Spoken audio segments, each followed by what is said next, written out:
I'm barely standing, and plus my second hand say it's midnight. Some Alizé and Cristal guaranteed to get right. Like misdemeanors is a small thing. With DJ Quick in this bitch, I let my balls hang. Running through the street lights. Cause we like, young nigga, get your mob on, show 'em what a G like. Around the corner, it's like Vegas, or better yet, like Reno. Niggas poppin', welcome to our casino. Cause you and me know 100% like casino. Looking for a bitch that's half black and Filipino. And when I meet her, I'm on for some endo. To kissing out the window of a pearl white limo. Don't wanna be your man, I'm your nigga. Touch me here, I get bigger while I'm digging. I get deeper to your liver. I'm game tight. Love fucking bitches in the same night. My words are aphrodisiacs if you say I'm right. The clever prophet, so I'm dropping at the fat burger. Look through the paper, it's another black crack murder. The city's full of surprises. You can live or you can die. You can fuck on the first night or try in the late night. In the late night. In the late night. In the late night. Around my way we lamp, many styles get cramp. I clock rocks in the rain till my socks is damp. Ain't nothing like being a thug when I could just sit on the road with death straight, knowing that I'm blessed. Hussein fatal, flawless fatality, overdosing on crime, 3 steps from reality. Get up, take it down, represent the town. Last night was popping like cock glocks for Hollow Tip. Booty calls the bail sheets. It ain't no telling if I wake up in the county in my jail sheets. My intuitions and ambitions up in the late night probably involves me coming up, but just to see another day. Might be me who bites the bullet. In these streets where a man journey with crooked cops and a society trying to burn me like a pit in a cage. Fitting my shells in the gauge, deadly as AIDS.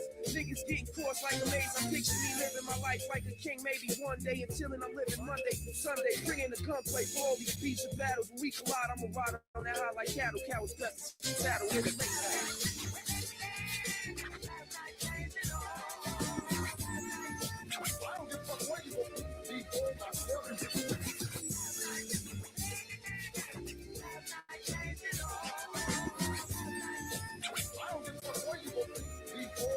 Money and multiple gunshots to show. Lord damn for blow. Niggas and lolos pursuing mohos. They go home. The life of a California star. And when you see me in the drop top tag, how many niggas wanna be? Game is automatic, mandatory. I sell to live and die, survive. With story to tell, cause when you get your son riches, watch for dumb bitches that have you labeled a rapist before you get the tongue. It's a mean world, nigga, you strapped with be a throwaway. Will I survive the late night? This is go today.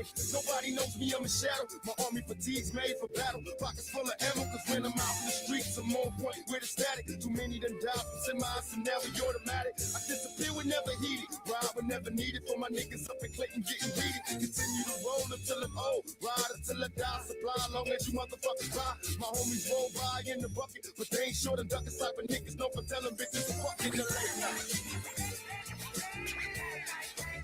It's in the late night. In the late night. I like you in the late night.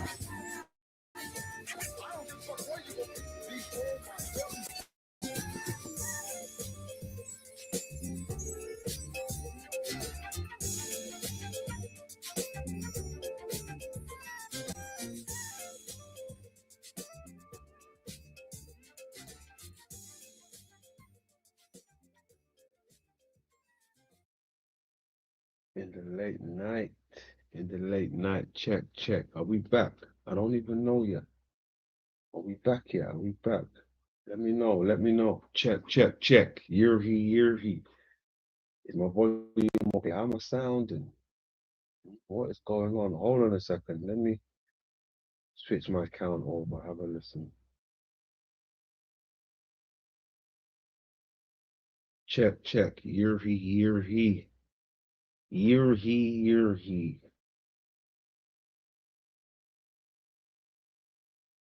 right, we're back. Fixing my got the one. Yeah, man, we're back.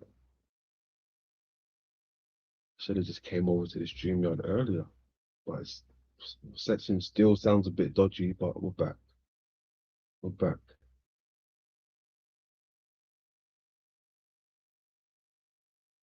Cool, we're back. Thank you. Welcome back again. So yeah, what's happening, man? Thank God it's Friday. no work tomorrow, so yeah, we got a bit of time. We got a bit of time. I want to get back into a bit of Dave Murphy. Hold on a second. Why is it coming in like this?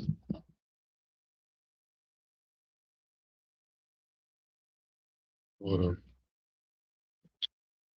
Yeah. Check, check. You're he. Kyle in the building. Coming in good.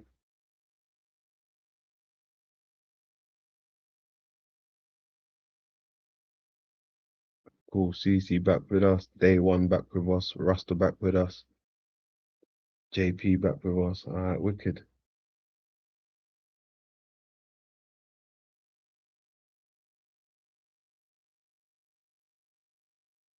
I might get into that later. But these all these different tribes. There's another one called Yabir. Okay, all these different tribes all have the same name, even though there's different dialects. Right, that word means Hebrew. Okay, now there was a branch of the same Hebrews who went across Europe. Right, they were called the Iba. So Ibu, Iba, Ivri, Elweh, it's the same word. Okay, Yeah. and it means Hebrew. So the Iba or Haiba or Heba, yeah, they went across Europe and they settled in a place they named after themselves, which was the custom back in those days. They'd name a place after the people. They called it the Iberian Peninsula, right, which is Spain and Portugal, right? Some of those people left the Iberian Peninsula and they founded another land. Right now, there were people there already, but they founded this land. They ended up calling it Hibernia, right? Scotland. Which is sorry, Scotland. no, Scotland. Hibernia was Ireland, Okay. and Hibernia in Paleo Hebrew means land of the Hebrews. Oh, land of the Hebrews in Paleo Hebrew. That's pretty interesting. Land of the Hebrews, Hibernia. Okay, so Okay. some people from Hibernia left, and they founded another land, and the only name that survives is Hebrides. All right, so Yeah. you can follow again with just listening to the place names. You can follow the progression: Iberia, Hibernia, Hebrides. Yeah. Now I was looking for some information about these Iberians. There's not much really because again, this information has been whitewashed, completely gone out of history. The closest you'll get to finding him is they call them Celt Iberians. Okay, trying to conflate them with another people. But these Iberians, right? Okay, sorry, I'm gonna have to go step back again for the Do you have a time line. frame? Sorry, like what sort of era? What sort of? This is difficult because another event happened in 1103 BC, which is the founding of Britain or England, right? Yeah. That happened in 1103 BC, and the account was that they were met by Iberians, brethren that were already there. So this is prior to 1103 BC. Okay. So the only thing They was met by Iberians that was already on the land. Hebrews, apparently. That's interesting. coming from this island that I have ever heard, even slightly in relation to what you're saying there, is there's an old myth or whatever you want to call it that Jacob touched down in Ireland with a Egyptian princess who had lineage to King David. Scotia. Yeah, and that Oh, there is tribe of Dan as well. Mm-hmm. Linked to Is it the Tia Tefi? Yeah, it's Tetefi is the princess's name, and so I know that the British Isles and Ireland have always had what I've referred to it as British Israelism. There's been strong Israelite roots throughout the history, so that's not very well known, but it's something that I have looked into over the years, but certainly not the information that you're coming off with. So please keep going. Right. Well, as I mentioned, right, this tribe of people essentially were the same tribe as the Igbo. So they were black. So you'll find if you go back into history that the Spaniards and Portuguese, the original Spaniards and Portuguese, were black people. Okay. Again, if you look at some books from the 1700s and 1800s, you'll find that you know, a black man, a Jew, and a Spaniard were synonymous, right? So the same. Yeah. So the Irish, the original Irish, were black people. Okay. And again, this is information that's been really hidden. So Original Irish were black people. Hey, that's that's a big claim. That's a big claim. I'm not saying it's a false claim, but it's a big claim. It's a wild claim actually, because you know the people that inhabit Ireland right now is not black folks. Hmm? When did this change happen? When did this change happen? I like it, to be honest. To be honest, I would like to see more information on this, right? Because it's new. It's something different, right? Whether it's old and new or it's new but old, if you know what I'm saying. Right? But I like it. I like Dave. I remember one of the first things that I come across with Dave was the sun. Something to do with the sun. It blew my mind away. I thought I was, you know, quote unquote woke until I came across something with Dave, and I was like, oh wow. Oh wow. Right. So yeah, that's crazy. I like Dave's work, is what I'm trying to say. So if he's got more information on this topic, what he's talking about, hey, I'm all for it. I'm all for it. Exactly, Provo. That's a bold statement, right? That's a bold statement. But we're here for the bold statements, Provo, right? We're here for the bold statements, as long as they can back it up, right? I like it. Apparently, blacks were in America, Ireland, Scotland, and everywhere. Yeah, it seems so. It seems so. Grand old chat room. where, you know, if you start with the name Iba, okay. Now these islands have been influenced by Canaanites and Germanics. Okay. Now the Canaanites couldn't pronounce the letter V. Okay. So it's like Russians. They can't, when they say vodka, they'll say vodka or vodka. Yeah. So B or W kind of substitute for V, right? The Germanics can't say V or W, sorry. So they say "we will kill you." Yeah, because they can't say the W. We would you. I don't even want to say that on my channel, you know. But we will you. Right? So the Iber, right, or the Iberish became the Ivorish, became the Irish. Yeah? So take that back. Again, I'm only looking at this part of the history of Ireland because I was following it from the Holy Land, basically. So how it interacts with the other parts of your history, I'm not concerned with that. But up until the 1700s, Ireland was black. Okay.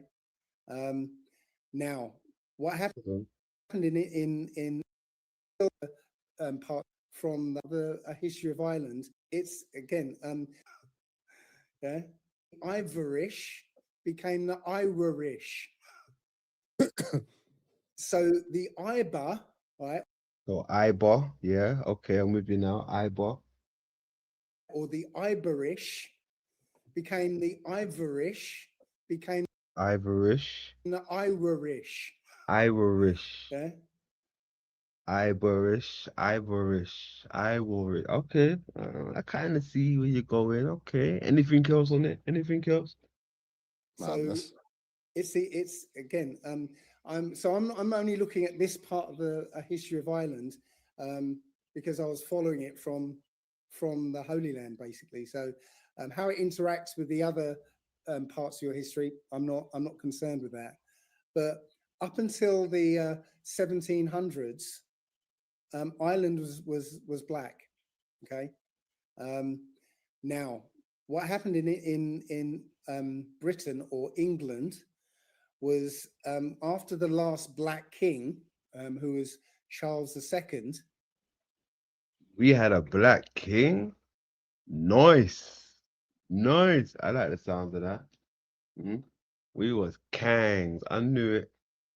I knew it. I knew I was a kang. Mhm. Yeah, King London. Somebody ain't gonna like that. Mm? King Demon ain't gonna like that. We was kangs. I'm a kang. King me. Yeah, troglodyte. that. All right, Charles II was the last black king of the United Kingdom.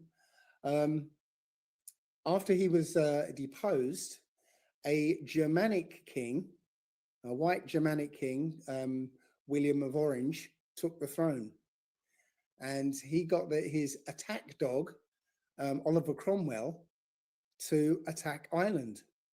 Now, Cromwell's job was to exterminate the Irish. That What? was his mission. Okay, so he To exterminate the Irish? What do you mean, black folks? Okay, keep going. killed as many Irishmen as he could, and those many he didn't kill, he transported to England's new colonies in the Caribbean. Okay, and as a result, the Ireland's population went down by 40%. That's all the men gone. Literally, he got rid of all the men.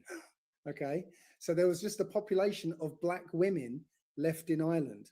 Right, Oliver Cromwell couldn't pay his soldiers, so he gave his soldiers lands in Ireland, and those lands came with titles. No way. Hey, JP, you know what? I used to see those type of pubs far and wide around London, the little black boy pub. And I used to think, who would name a pub like that? The little black boy pub, right? They're around. You see them here and there. Little black boy pub, and it's got the logo of a little black boy. It's, okay. But I suppose it's the king.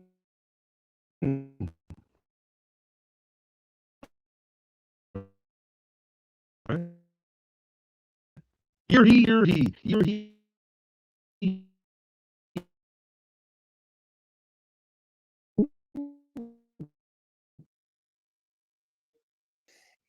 Right? So these Englishmen took these titles of nobility and they raped the women who were there. The darker skinned offspring got transported, right? And the lighter skinned ones got to stay. Right. So you do that for 300 years, what do you end up with? So you White. literally end up with a new, well, you can't, not white. They're not white. They look white. Okay. But there's something called the one drop rule. I don't know if you've heard it. No, so that's what you were saying to me the other day in the text message. So please explain. Yeah. Okay. So the one drop rule is one drop of Negro blood makes you a Negro. So even though that Negro blood has been whitewashed out for 300 years, one drop of Negro blood makes you a Negro, which is why the enmity between the English, the Germans, the red-haired, green-eyed Germanics, right, Yeah. looking over at the Irish, saying, "Well, these are mongrels. They're still Negro at heart." Okay, So Oh, that's why. Hmm? That's always been like even without oh, is that where the term Mongol came from then? Right? Because you still got that drop, that one drop, right? That one drop for the Mongol. Okay. Mm. Chat room, what's happening? Belfast child in the building. Salutes, much love. Angel Wings, much love. Good to see you, man. Good to see you. Empress in the building. Much love, much love. Uncle Rick, salutes to you, man. Big up. Much love. He banned me. He banned me. knowledge of this sort of history, like the Irish have always been what you would describe as the white Negro anyway. You know, they have like was Richard D. Hall, the comedian, says he went to a bar with an Irishman and he was like he thought he was the nigger because he was like, is it okay if I go in here? Is it okay if I go in here? And What? Hold on. What did he just say? Hold on a second. he was like he thought he was the nigger because he was Did you know this guy did that? Yeah. No way. Did he just say that? Wowzers. Did he just say that? Or did I hear something else? Hold on. bar with an Irishman and he was like he thought he was the nigger because he was Yo, he said that. Yo. I thought we stay clear of them words when we're trying to build. When you're trying to build, I thought you stay clear of them words. Oh, that's wild. What? What? Yo, that was wild. Okay. Okay. Calm down, London. Calm down. I just wasn't expecting that. And you know what's crazy, right? Because he's Irish, I'm paying attention to his words, right? So the more I'm paying attention, I just hear it even more. Oh gosh, that was wild. Oh man, that was wild. That was wild. Let me take that back again, 'cause that was quite funny to be honest. He just dropped that in there casual. they have like was Richard D. Hall, the comedian, says he went to a bar with an Irishman and he was like he thought he was the nigger because he was like, is it okay if I go in here? Is it okay if I go in here? And Richard D. Hall goes, you're white, man. It's okay. But the white, they were sent over as slaves. Then the darker skinned ones were the ones that were sent as slaves, I imagine. Well, here's the thing: from the perspective of the Caribbean, white people or whiter people started coming over, right? That from because they were lighter skinned than the ones already there, right? Because essentially they were Germans. They were kind of darker skinned Germans, right? But Okay. they were given the overseer's job. Yeah. So when they become light enough, they were given the overseer's jobs, and so they maintain this kind of hierarchy over in the Caribbean. Yeah. So yeah, from their perspective, it was white people were coming over, and those at the beginning when Now, hey, don't get it twisted. That was me just having a bit of a banter, right? A bit of a laugh. Come on, the Irish people, them are people, them folks. Close friends are Irish, right? Don't ever get it twisted. That's me having a bit of banter, right? But yeah, we love the folks. You already know. Salute to the grand old chat room. Much love. when they were being also transported to America from Ireland. Okay, you've got this idea of indentured servitude and stuff, but the first people going over to Ireland were black, to America were black, and they got lighter as they were transported. Yeah, so the Irish didn't achieve white status until 1940. Yeah, so there's a book called How the Irish Became White by Noel Igniew or something like that. Yeah, I found it in there. So They weren't considered white until 1940. You've definitely blown my mind today. Well, actually, there was a quote, an essay from Benjamin Franklin, Hey, if anybody wants that link, let me know and I'll drop that on request, right? Let me know. Grand old chat room. Let's keep going. and he wrote this in 1755. And he Okay. described that, I think the essay was called Observations on the Increase of Mankind. You can find it online. And he basically describes the whole world. He says, the whole of Europe is black. The Italians are black. The Irish, the Spanish are black. The Swedes are black. The Russians are black. Right. The only white people are in Saxony in Germany. Right. Well, remember what I said, Anglo-Saxons.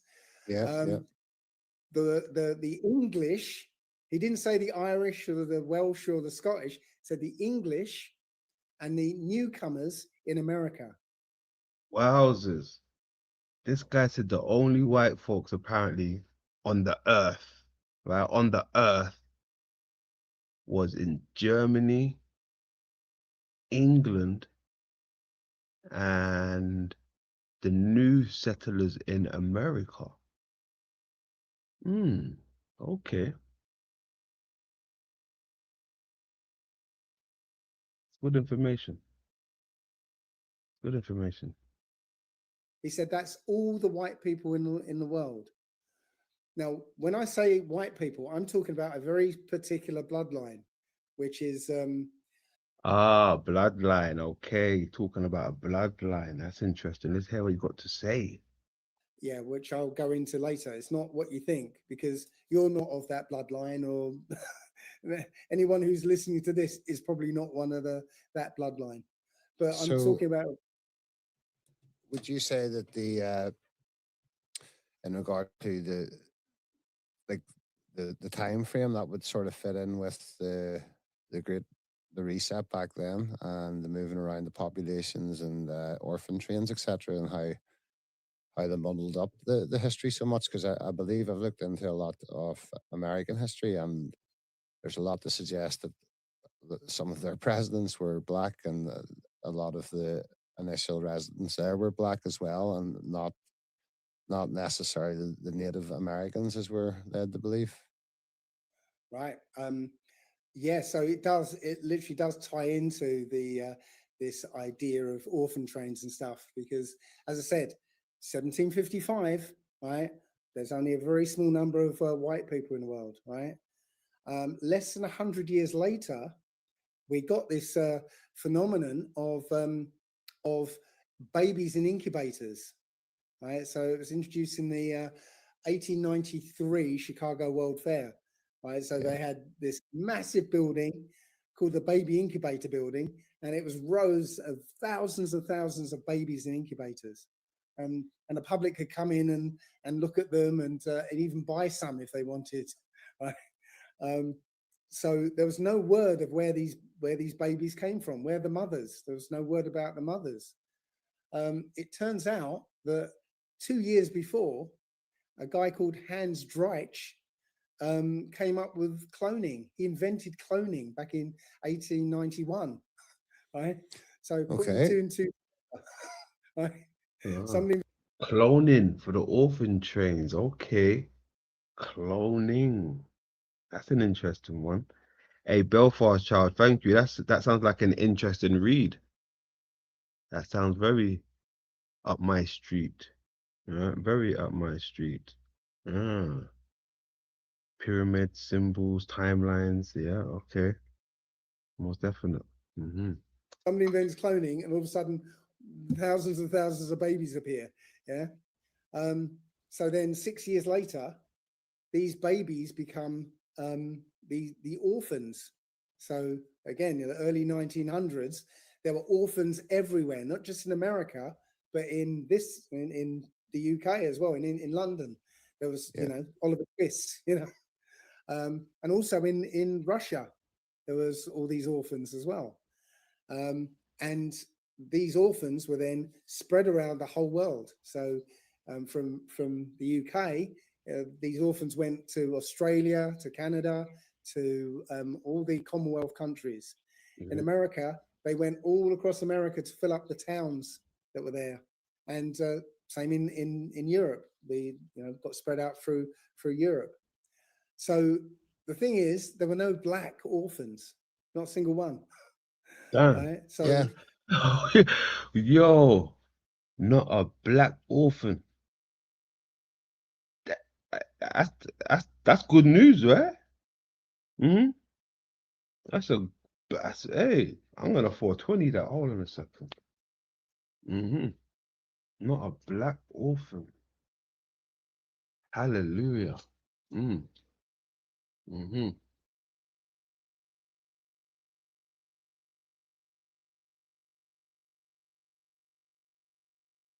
Man, that tastes so sweet. Not a black orphan. That's cold. I like that shit. yeah.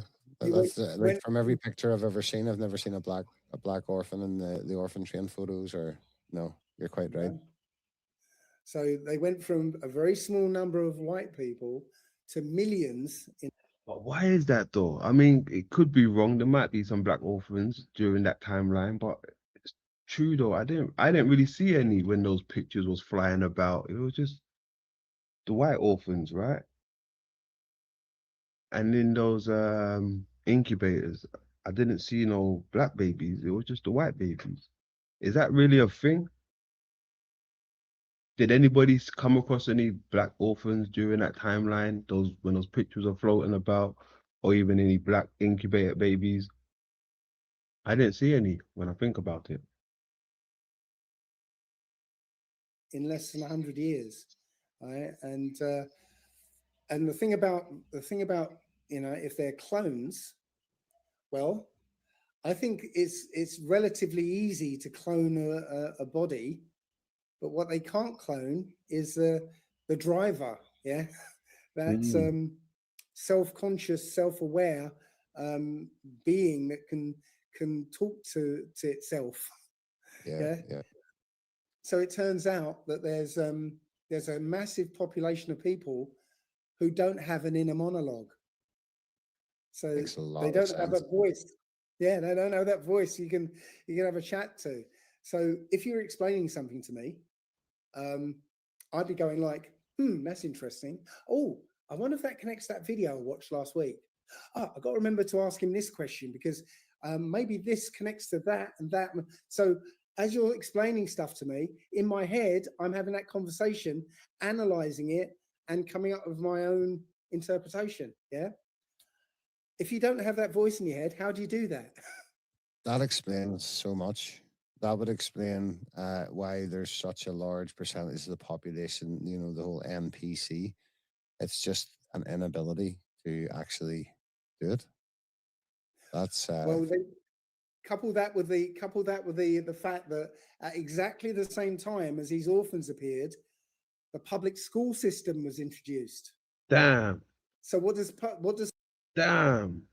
Orphans appears, then the school system magically appears.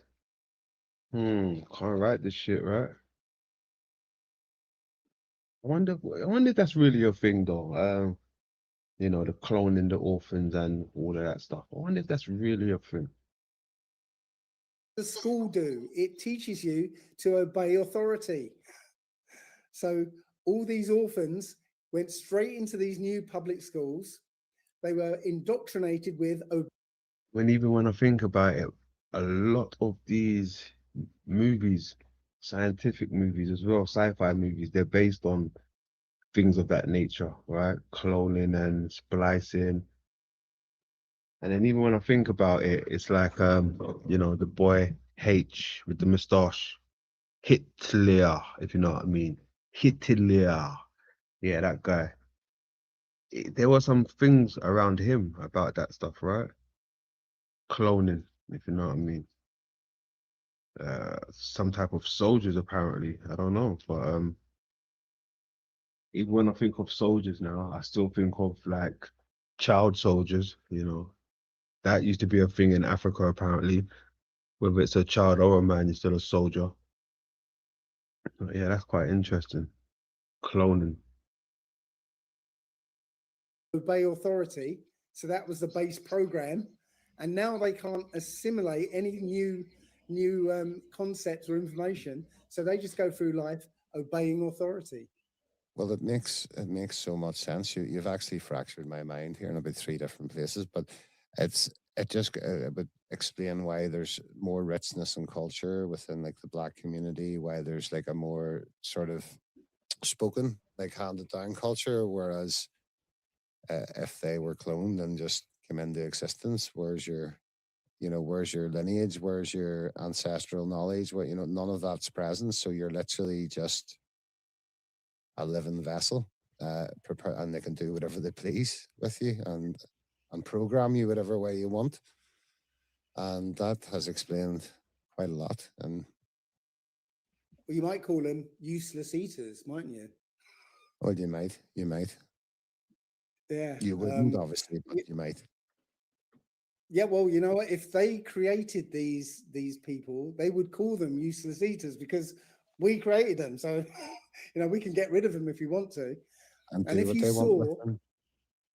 yeah, if you see how they were treating these babies back in 1900, they were like grabbing them up by the legs, like showing them around like cabbages, Yeah, like because these days we handle them like oh no, mind his head, but these were like just grabbing them up and going, look, do you want to buy these, look. Yeah, so it just um proves that nothing is everything is connected and everything is disconnected all at the same time. It's such a very strange place we live within. Like what you've just said there in the first 35 minutes has explained why we have NPCs, why there's certain people that just seem to have no long-term culture that just kind of have appeared. Yeah, that's it's mind-blowing and explains a lot. well, since we're on that and this topic, I'll give you another side of that same thing. Okay. Hmm. So going back into the Old Testament, there was literally, it talks about an alien invasion in the Old Testament. Not from What an alien invasion in the Old Testament? Where have I been? Where have I been? I've been sleeping on this Bible, right? An alien invasion. You telling me there's UFO talks within the Bible? What? That's my thing right now, right? The UFO. Not how they would give you the UFO, right? These things zipping about in the air. My thing's separate from that, right? Different. But that's interesting. Alien invasion in the Bible. What the hell? Oh man, that is wild. That's wild. not from outer space, because that doesn't exist, from a different dimension. Ah, Okay. So it talks about angels coming down and having sex with women. Right. This is Genesis 6, and Hmm. spawning their own race of Nephilim. beings. Okay. Nephilim. And remember when I said that okay, dimension. Yeah, I'm with you there. It doesn't mean necessarily coming from outer space. I mean, I'm with that anyway. But you know, the Nephilim is getting into the Nephilim stuff. Just the other day, we was diving into the we delved into the six fingers, six toes thing, right? And that was quite interesting to find out what the Cherokee people were saying about their neighbors, which was giants apparently, with six fingers and six toes, right? And they were also known as the moon people or the moon giants, however you want to phrase it, right? But they was known as the moon people. Nephilims, yeah. Six fingers, six toes, right? Is that the Nephilims? Yeah, I'm pretty sure that's the Nephilim description. But I found that quite interesting. They're the moon people. They phrase themselves as the moon people. And that's how that is how the Cherokees refer to them, as the moon people. Nephilims are known as moon people, ladies and gentlemen, boys and girls. How local is the moon? Right? How do you get a title like that if you are not coming from out of space? Make that make sense. Make that make sense. That Benjamin Franklin was talking about a very particular bloodline. Yeah. Right? He was talking about the Nephilim bloodline. Okay. Yeah. So those white people that he was describing were the Nephilim descendants. Okay. So Um, with the Nephilim, that's another like obviously complete subject on itself. But in the story of the Old Testament, God sent the flood to wipe out the Nephilim, but obviously all were not taken out. And then there was lesser species of giants as well that came after them and survived post flood. And I don't actually believe that. I don't think there were new. Hey, Brian Jones in the building. What's happening, my guy? Hey, that's a real one down there. Salute to you, Brian Jones, man. You're always locked in. You're always locked in, man. Salutes. Always catching me on the replays and stuff.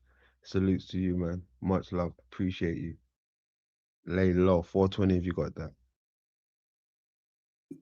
Nephilim created. There might have been one that survived the flood. He was Og. There's a story that says Og survived it, actually clambering onto the ark. But what happened was Noah was the only one that was pure, had Adam's DNA. He's the only one left. Right? Noah's wife was of the line of Cain. Okay, Nama. So Noah's children were tainted. They were corrupted by this DNA. Noah had to find wives for his 3 sons a week before the flood, and the only women that were available were corrupted ones. So the Nephilim DNA got the other side of the flood through the DNA of the children. Now there's a story straight after the flood where Noah gets drunk and literally one of his sons comes in and, according to the book, sees him naked, right, uncovers his father's nakedness, right, and goes out of the tent and laughs, and the 2 brothers basically cover up Noah. And all of a sudden, Noah wakes up and realizes that his son has done something to him, and he curses somebody called Canaan, which was Ham's son. yeah, Right. That story doesn't make sense. But really, if you piece the whole story together, what happened was, as I said, Nama, the wife of Noah, was of the line of Cain. Okay, so she had Cain's blood, which is again sort of pre-Nephilim, right? yeah. So Ham went in and he had sex with his mother. So because in Leviticus it says to uncover a man's nakedness is to sleep with his wife. Wow. Right. So Okay, yeah. look up in Leviticus. It will say the nakedness of the wife is the nakedness of the father, whatever. But literally, that's what happened. And the book of Genesis goes out of its way to say Canaan, the one that was cursed for it, Canaan is the son of Ham. You know, it says Ham, the father of Canaan. It says it about 3 or 4 times, right? So just to drive home the point that Canaan is Ham's son, not Noah's, because I believe Naamah gave birth to Canaan. Right? So just to make sure Canaan wouldn't be mistaken for Noah's child, it just kept redundantly saying Ham's the father of Canaan. So if you think about it, it's a concentration of this Nephilim DNA into one child, right? So post flood, the giants that are mentioned all seem to have come from Canaan. They're all Canaanites, right? So it was a concentration of Nephilim DNA in Canaan. So the thing about the Nephilim is that when they die, and this is from the Book of Enoch, when they die, their spirits can't go anywhere. They're stuck on earth as Yeah. disembodied spirits. Yeah. So in the days of Noah, what they were doing was genetically creating and mixing human and animals, right, and into these chimeras to be hosts for these Nephilim spirits. Even that, right? In the days of Noah, right? The days of Noah, right? Where even when I hear of that, the days of Noah, I'm hearing the ark again, right? Noah and the ark, splicing the genes in these things, right? Mixing, right? The only way this is gonna happen if you're talking about, the cells again, mixing of the animals, the nucleus, the mitochondria cells, and all these things, right? The days of Noah, right? This is what I think they're talking about. Hybrids mixing genes and stuff, right? The only way that's possible if you're within the science room, right? You're within the science room. Within that nucleus. This is why we have variety of animals and people and plants and all of these things around us. Trees and everything. It's the ark. We're in the ark, ladies and gentlemen, boys and girls. We never left. Never left. Okay. Yeah. So you got the stories of minotaurs and centaurs and harpies and all sorts of things that they were creating to be host bodies for these Nephilim spirits. Yeah, well, I fully believe like unicorns, mermaids, dragons all existed. Yep. All existed. All And they those were, mythical creatures, yeah. yeah. But that process hadn't stopped. It never stopped from the days of Noah. They've been continuously trying to create the perfect host body. Said it never stopped. From the days of Noah, from the days of the ark. Right? From the days of the ark, it never stopped. When they realized what it is, right? They never stopped. Splicing. Right. So the alien abduction thing, right? We know they're not aliens, right? If they're not space aliens, what are they? Well, they're demonic, right? And the demonic is the fallen angels and the Nephilim, right? And their spirits. And the proof to that is there's Even that, the abduction stuff. Listen, I tell you this for free, right? And mark my words. Everything leads back to the eye, right? Everything. Remember, the UFO lead back to the eye. I already debunked that. I've already showed that already, right? My rendition of the lens in the eye, the UFO. Now, abduction goes hand in hand with the UFO, right? Right? Right. there's been so many like abductee account stories where they have invoked the name of Christ and they have immediately came out of that abduction situation, so that would definitely tend to suggest that it's demonic in nature as opposed to otherworldly. I would slightly disagree because I think if you stand up to these demons, right, without fear, same thing happens. I've experienced it myself. You don't need to invoke a name, but you stand up to these things without fear because they fear us. At the end of the day, they fear us, which is why there's a stock in trade of horror films trying to make us afraid of them. Yeah, but Would make anyway, sense, yeah. Yeah. So that process is always Hold on. Take that back. What did he say there? for us, which is why they fear us. Yeah. At the end of the day, they fear us, which is why there's a stock in trade of horror films trying to make us afraid of them. Yeah, I like that. I like that. They must fear us, right? They must fear us, most definitely. Mm-hmm. Trying to make us fear them, most definitely. Yeah, but Would make anyway, sense, yeah. Inverted realm, what we're dealing with here, right? Inverted realm. um, yeah. So that process has always been going on, trying to create these host bodies. And the thing that comes out through these alien abductions is reproductive experiments. Yeah, it's always about reproduction. Yeah, Probes, they're always probing something or taking probing. DNA. And that's in regards to Genesis. I've often said this for years. It's just a book of genealogy. You know, it's a book of like it's a like even if you look at it on a surface level, it's telling you, you know, where each lineage comes from and all the rest. But if you look on a deeper level, like you clearly have, it's telling us about genetic manipulation. It's telling us about so much more that we think has only came in with Dolly the sheep. Oh no.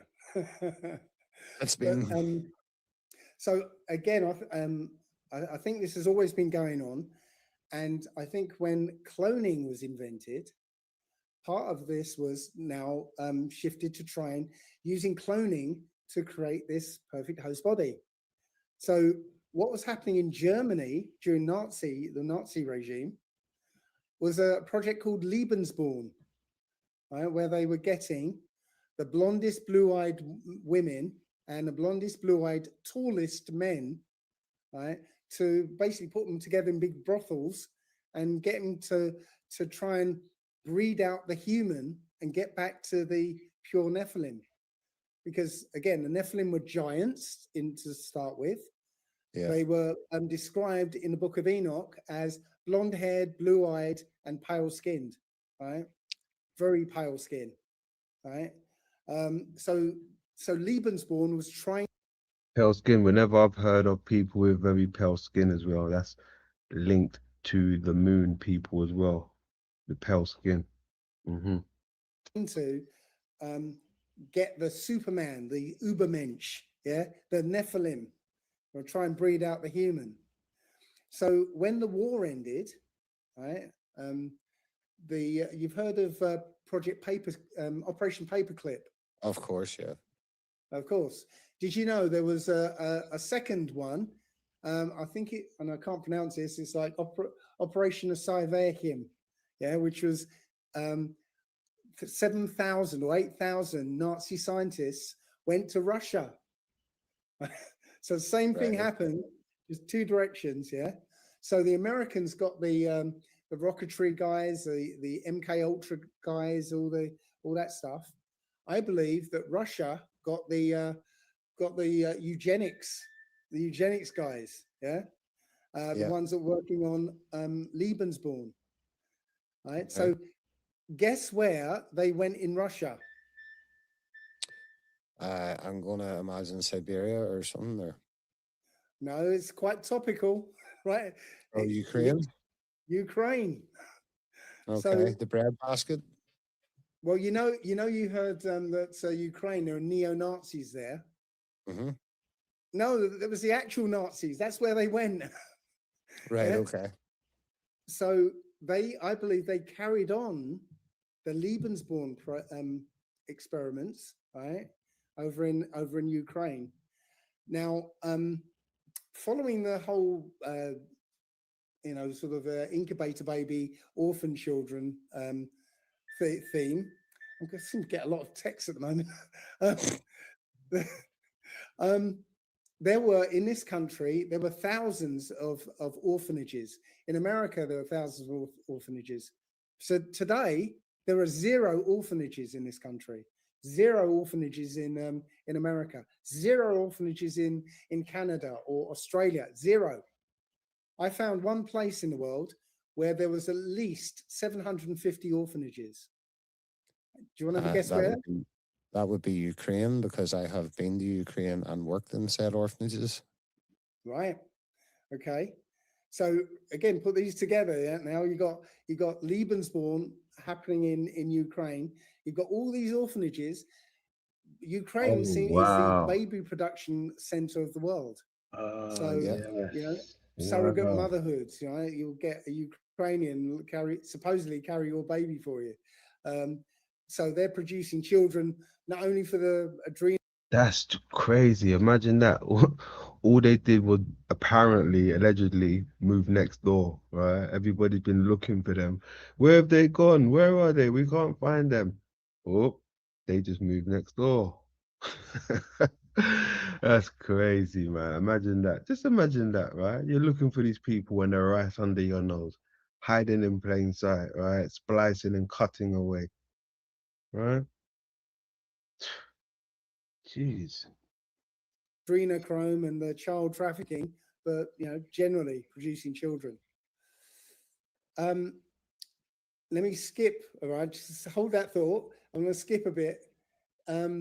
When you go back to the Gulf War, right?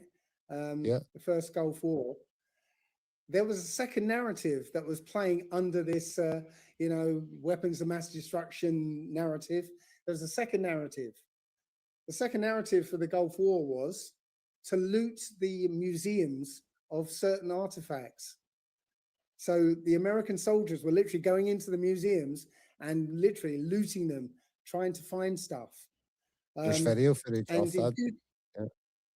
sorry, I've seen video footage off that as well. There is video footage. It used to be anyway. I don't know if it's still available, but there was video footage used to float about online of American soldiers in just at will. Same in Afghanistan as well. Just in taking old artifacts and destroying old buildings. Right. Well, I think in 2003, they found there was a news story. It came out, and one news story and then disappeared. Okay. That they found the tomb of Gilgamesh. Yes, Right? yes. Yeah. Or Nimrod. It's actually Nimrod. Nimrod and Gilgamesh is the same person. Yeah. And not only that, they found Nimrod, his body preserved. So Nimrod was a giant, at least 12 or so foot long, foot tall. And he became.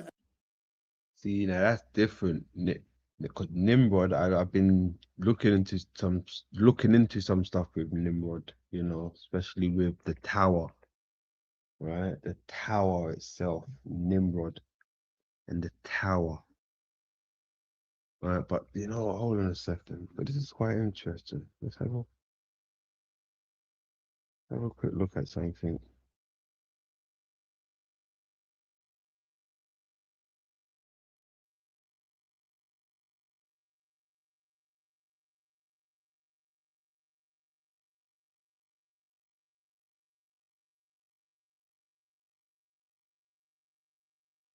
What? No, this is the Torah de Babel. This is the Babel. This was quite interesting as well, actually. Yeah, the tower. Right, the tower. But look how they just got an eye above this tower, right? Eye above this tower. Apparently, the Tower of Nimrod got destroyed by what was it again? It was destroyed by something that came beyond the clouds. Actually, they said it was a type of lenticular shape that appeared from the clouds and destroyed the Tower of Nimrod, ladies and gentlemen. Right? Destroyed it. I've been telling you about these lenses in the sky, right? Yeah, that's wild. But Nimrod, yeah, he was a giant, 6 fingers, 6 toes, apparently, Nephilim, a moon giant, to be more precise, moon people, as the Cherokees refer to them. Mm. A Nephilim, yeah. And that news story said that they extracted his DNA. So Hold on. So I suppose the Tower of Babel, right? The reason why I showed you that, excuse me, the reason why I showed you that as well, right? Because like he said, right, Nimrod is Gilgamesh, right? So, you know, Could that be the same thing? Tower of Babel is also the Tower of Nimrod, right? Same thing, just different names, right? Same locations, just different names is what we're trying to say here. Bit like Hollywood, right? Is what they do. They show me so many pictures of, planets with their different moons, right? But most of these moons look so similar to our moon, right? The moon looks similar to our moon. I'm like, are you showing me the same moon just from a different angle and a different crater and calling it, a different moon name, but it's really our moon? I don't know. That's where I'm going with it sometimes. Could be wrong, but hey. But yeah, Tower of Nimrod, Tower of Babel, right? Could it be the same thing? They both got destroyed, right? By the heavens, a force from the heavens. You see what I'm trying to say? But they don't hear me though.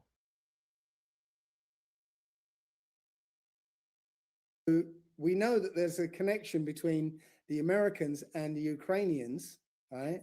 I believe the Americans contributed Nimrod's DNA to the effort to create the perfect host body. So there's a second narrative, or there was a second narrative underneath the Ukraine war. Do you want to guess what that was? I'm going to imagine it's got something to do with genetics again. It was Ukrainian children needing homes in the West. Mm. Do you remember that? That makes sense. Yeah, that makes a lot of sense. Yes. So, so various countries around the world, right, literally took millions of Ukrainian children. Yeah. So I think Ireland said initially they were going to take 300,000 of them, and then they turned around and said, no, we're going to take unlimited numbers. Yeah. Same with Canada. Same with America. In England, they said they've been a bit quiet about it, but I think Hungary took in something like 1.1 million, right? So I'm guessing that they have perfected the host bodies for these Nephilim, and now these host bodies are spread out around the world, okay, like little sleeper agents. So in the Old Testament, and I think it's Isaiah, I can't remember offhand, it talks about in the last days that the mighty men will return. That's what it says in the Old Testament. The mighty men. But when you look at the same passage in Hold on. Because the mighty men, could that be the moon men also? Right? Could that be the Nephilim again? The moon giants, the moon people? How is this possible? Where are they? Are they just through that wall, through another dimension? Hmm?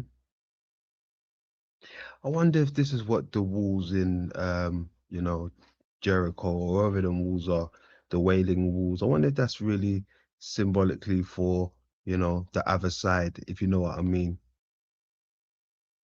The other side, the dimension, the parallel universe. I wonder if that's what that's really for, right? Because where are these people? Where have they gone? Did they just walk through the walls, walk through the door? Is that what Janice is about? Can we just walk through these doors to the moon, to the other side, in and out? Hmm? Where are these people? Where have they gone? Walking through these Janice doors, right? Walking through the moon. Because don't forget, Janice is also tied into the moon. So that must be the passage through the moon, through an opening somewhere, right? What is this? There's a door somewhere, right?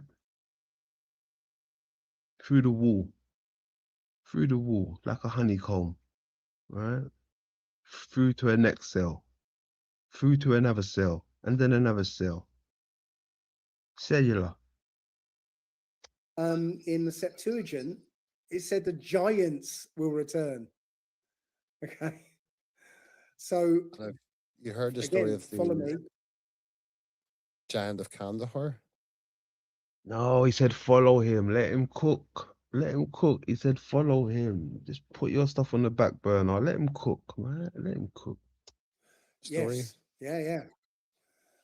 I wouldn't be surprised if there was many more hiding out throughout the world, because there's a surprising amount of land that hasn't Ah, been, you knocked him off. has He was gonna go somewhere, man. You gotta let him cook. It's Dave Murphy. You got him on your channel. Let him cook. been explored in this world. Yeah, there's places where no human has set foot yet. You know, Which is scary to think, isn't it? yeah. And we're led to believe there's nothing out there left to discover, no new lands, nothing, but it's the narrative that's being created around it, isn't it? More than anything. Yeah, but you know, if you jump on the M1 even in England, yeah, what you'll find is lots and lots of empty space, and then suddenly a big Jesus town with Christ. lots of big. See, you got him talking about the M1 now. He wasn't gonna bloody talk about the M1. He was gonna go somewhere with it. Jeez. People, and then more empty space, right? But this is just one tiny little island. Yeah, it's the same everywhere in the world. You know, it's not everywhere has been discovered, has been explored. Do you believe the population of the Earth is what we're told? That My God. Absolutely not. No, no, nearly I. actually, there was a study done. My guy, you went to population. That's baby food, respectfully. Wow, man. That's wild, man. I want to know where he was going to go with that. I really do.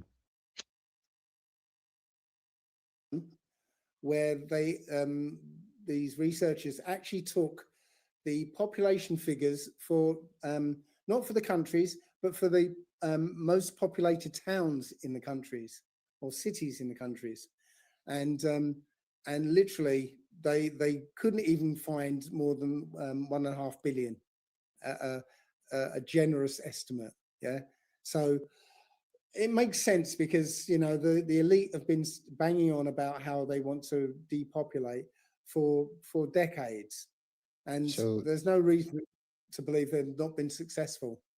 I would be a one drop, I would imagine then. Right. So again, you've got in this world, you've got this Nephilim bloodline who think they are gods because they have the Yeah. blood of the gods and they are better than the rest of us. Right. There are a whole load of NPCs. Right. Mhm. There are a whole load of black people who look white. Right. And you've then got black people. You've got mixtures of all the above. Yeah, so it's a big sort of big mishmash. But that there are only two groups that have largely stayed to themselves, and this is these we call them the elites in this world, but these Nephilim bloodlines and the bloodlines of the Israelites, which I haven't really spoken very much about. But as I said, I think the you know the Ukrainian children are essentially sleeper agents, and there's an What? event that's supposedly coming where What? Hold on. What? Ukraine children sleeper agents? An event coming? That's wild. That's, I mean, you never know. I mean, there's movies about this stuff. You never know. But that's interesting, though.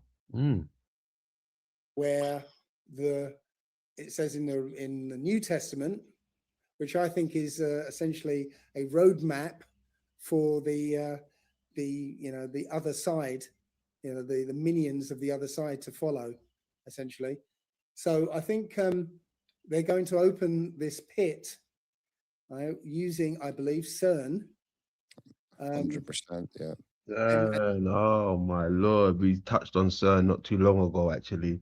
CERN, yeah, CERN seems to be a thing, but the thing with CERN, I haven't yet found any links with the moon, whether it's a little link or a big link. There's not no connections there as yet, right? No connections as yet. But yeah, CERN, that is another thing. I forgot about CERN. CERN, okay. and there's something like 10,000 CERNs around the world. Um, 10,000 CERNs. Why you need 10,000 CERNs? That's that's a lot of CERNs. I'm concerned right now. Why you have 10,000 CERNs? One is concerned. You have 10,000 CERNs. Wow. so they're There's a going big to one in literally New York as well, isn't there? There's a big one under in New York. there are. I didn't realize there's 10,000 of these things all scattered around the earth. I thought there was like the one at CERN and maybe another one. Yeah. Yeah, we thought there was actually, you know what? I think I remember Phil talking about several of them around the earth, but I'm not sure he knew there was 10,000. That's quite a lot, to be honest. Yeah, I'm pretty sure Phil did touch on the CERN thing a year or two back, but 10,000? Wow. And they're quite big in diameter. One somewhere. No, there's 10,000 of them. Why do we need? Why do we need that? We don't. We've been handed the technology by the fallen angels, right, to build machines for them. Right. That was the story of Contact. If you ever saw that film Contact, they Oh, got a message from space, and it had instructions how to build a machine, the most expensive machine in human history, and we built it, and it was a portal. Yeah. so So why do you feel that they need to tell us? Like they always do tell us pretty much what's going on without actually saying, "Here, this is your actual history." Guys, man, you, you know what? You can't keep doing that though, bro. You cut him off again. He keeps selling him short. Let him land and finish. Like, he's going somewhere. It's Dave Murphy. Come on. you know, now, yes, there's an aspect of them having to tell us, having to get us to agree to it, right? But there's something else that I've found out about when I'm looking into how the fourth dimension works. Oh, So okay. imagine the whole of time and space as a kaleidoscope. So when you look in a kaleidoscope, you see this massive pattern that mhm. goes on infinitely. Yeah. Mhm. But that pattern is like a section with all these colored bits and pieces, and then an arrangement of mirrors around it. Okay. Yep. So when an event happens, right, it's like making a change in the pattern. So if you make a little change in the pattern, that change is going to reflect throughout the rest of the pattern. Yeah. Yeah. And bearing in mind that pattern is time and space. So whatever you do is going to throw off reflections into the past, into the future, into the present. Yeah. So it's not all that they're having to tell us. I think they can't help, it can't be hidden, because Yeah. once it's there in reality, it's going to reflect into the past and present and future, and people are going to pick up on it maybe years before it even happens. That is a lot to take into the mind, but makes so much sense. At the same time, all these wars, all these events have changed, like on the surface level, just from an NPC level, have changed the trajectory of the world and like economics, etc. But we all know the world goes much deeper than that and more dimensional and multi-dimensional than that. So like you said, a kaleidoscope is probably the perfect explanation for it because it's not just the surface level; it's like 16 different, layers to the same. same thing.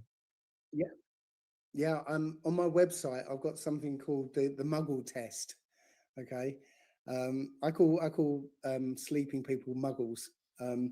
So I've got the Muggle test. Okay. So when you go on the Muggle test, it will give you 10 random questions, and they're multiple choice. So you've got 5 different choices. And the thing is that each choice represents a level of understanding. Okay. So the first choice is the answer that you get on television, right? The mainstream view. Okay. Yeah. The next level is it's all about money. Okay. So when people wake up, the first thing they think about, what's going on. Well, they're in it for the money. Yeah. Yeah. But you soon figure out that they've already got all the money. So, it can't be money. The next level is it's about control. Okay. Well, yes, you can see that it's about control, but when you realize they've already got all the control, so it can't be that. The next level down is it's about depopulation. Right. Well, we're seeing that in the world right now. They're openly admitting it. Yeah. Yeah. The next level down from that is it's depopulation of a certain demographic of people. That And makes. that's as far as I've got with it. But Do yes, you think so that that's that's when why you're waking up. COVID, for example, seemed to only target very much so the black community, more so Yes. than anything else? Well, it's actually more than that, because there's one group of people that it won't target, and it's people with Rh negative blood. I wanted to get on to rhesus negative. Yeah, so that's a good segue. Are they Nephilim related, do you think? Right. So yes. So the Nephilim introduced all sorts of So through Dave's research and his understanding, he reckons there's a group of people which is being targeted for extermination. Damn. Damn. That's wild. What a wicked world we live in. Hmm? And then the Nephilims are, above it all, apparently. They're excluded from that. They're excluded from the barrel. of strange genetics to humanity. So Rh negative blood is one of them. So Rh negative blood is where the red blood cells lack a certain protein coating. Okay. Yeah. So if you don't have that protein coating on your red blood cells, you're an Rh negative. So you've still got the O, A, and AB and all that, but you've got this negative and positive factor. So Rh negative only occurs in 15% of humanity. It doesn't appear anywhere in the animal kingdom. Okay, just 15% of humanity, and that 15% is incompatible with the 85% of the rest of humanity.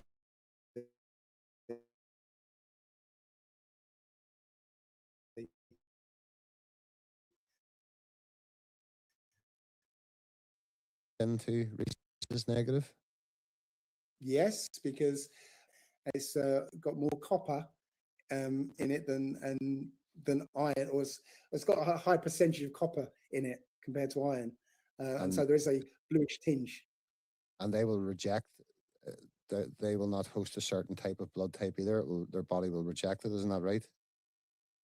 That's right. So an Rh negative woman, if she conceives an Rh positive man, her antibodies will attack the baby as a foreign object. Yeah, because they're not compatible. So a woman, an Rh negative woman, has to have a ROGAM shot to suppress her immune system, so the baby has a fighting chance to live.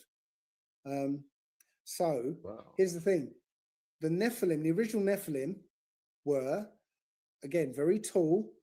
They had blonde hair, which is hair lacking in melanin. They had blue eyes, which is eyes lacking in melanin, right? And they had very pale skin, like that almost translucent skin. Yeah. which would have had a bluish tinge to it, right? Yeah. Okay.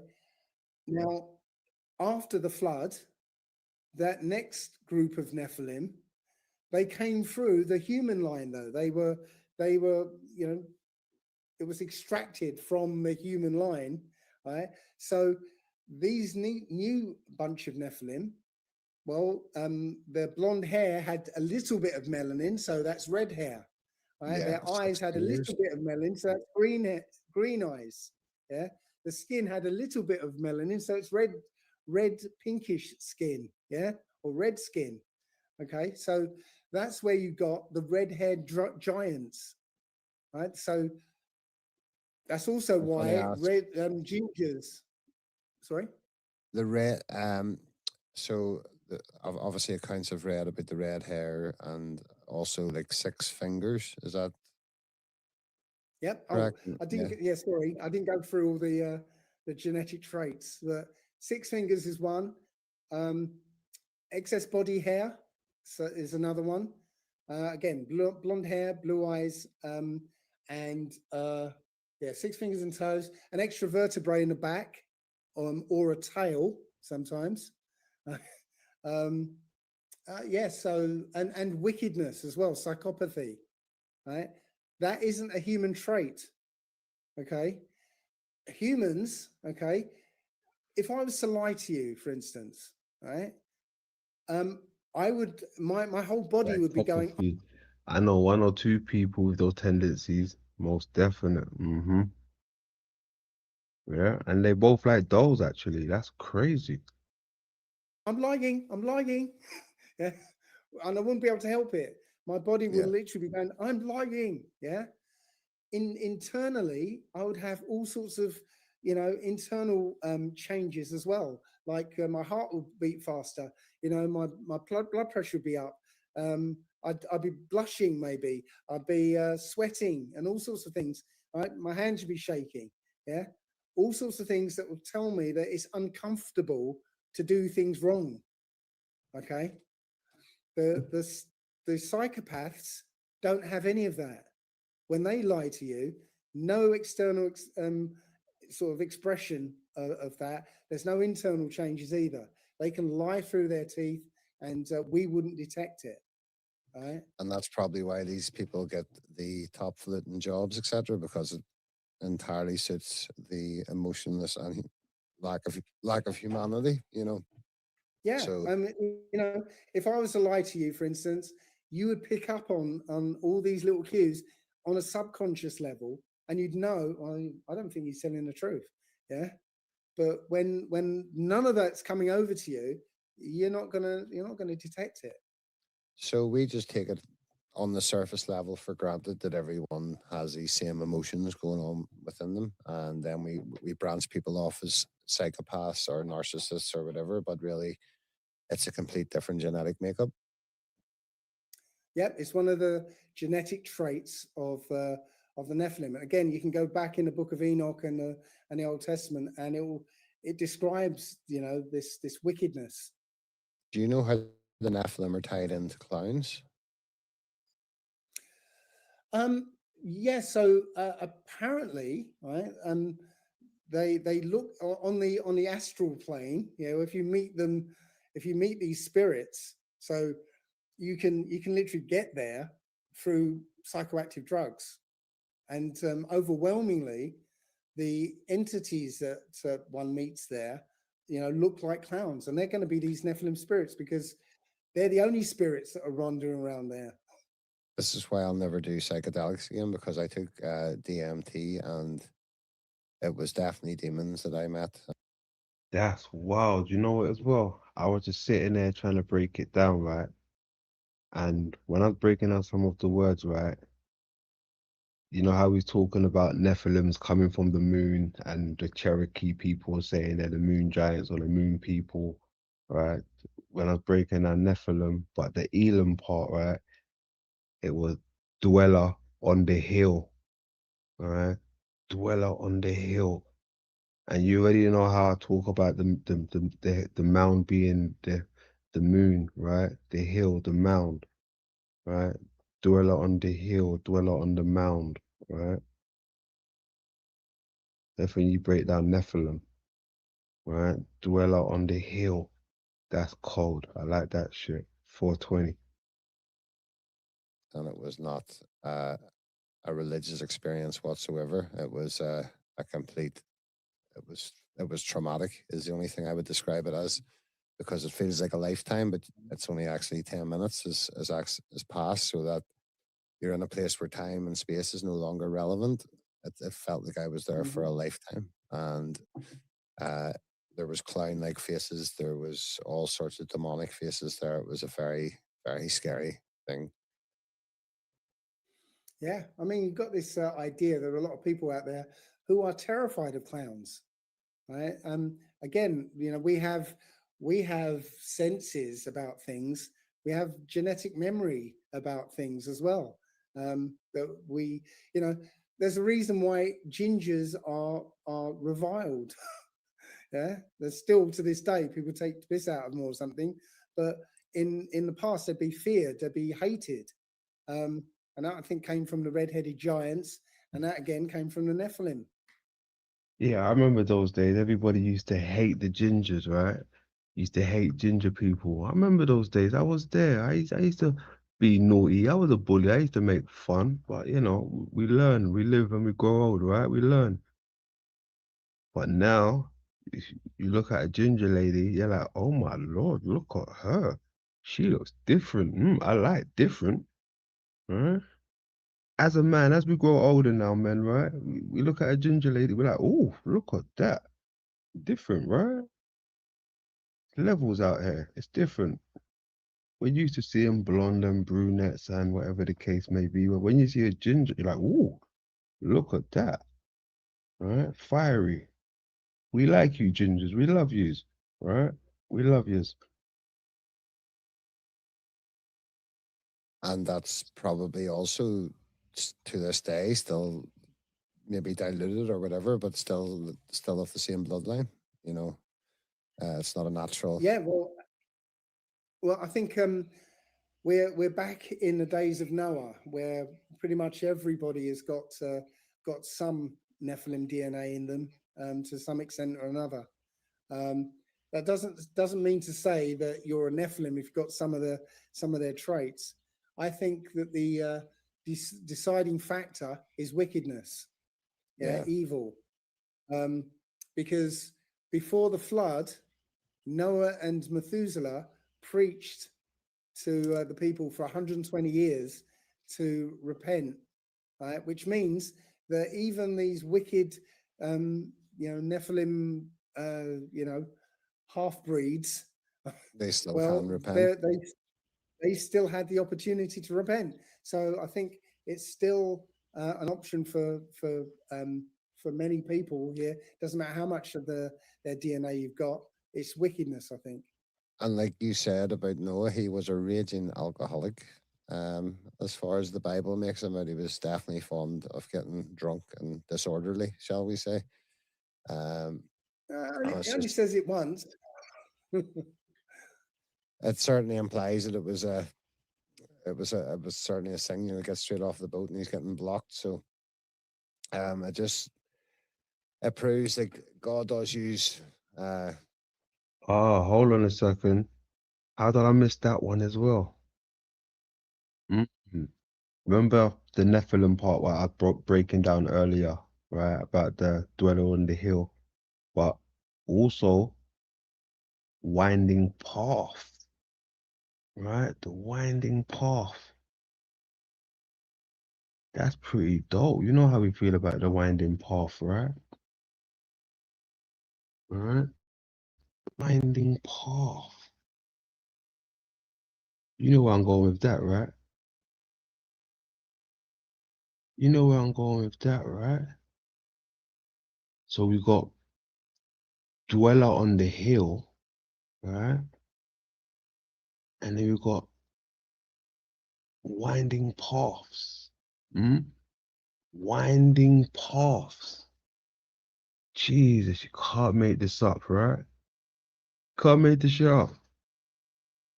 Dweller on the hill, winding paths. Nephilim. Yeah. Moon giants, moon people, right? Winding paths, dweller on the hill. That shit's crazy.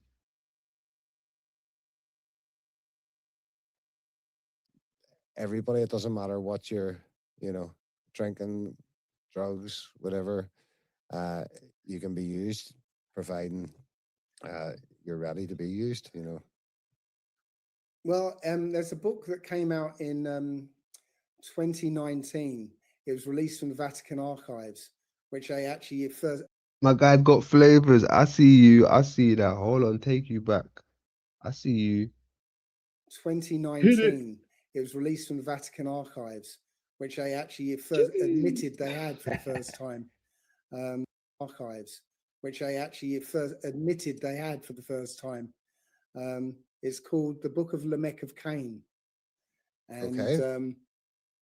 yeah, in it it says that Noah, he was of pure blood, but he wasn't an upright man. He wasn't this perfect bloke, but he was pure blooded though. Yeah, Yeah, and that's so why yeah, there appears to be two creation stories in Genesis 1 and Genesis 2. I think that Adam was first pure blood man to be put on the earth, but before that there was already a population, because otherwise who would his son have married? You know what I mean? So there right. has to have been So something before.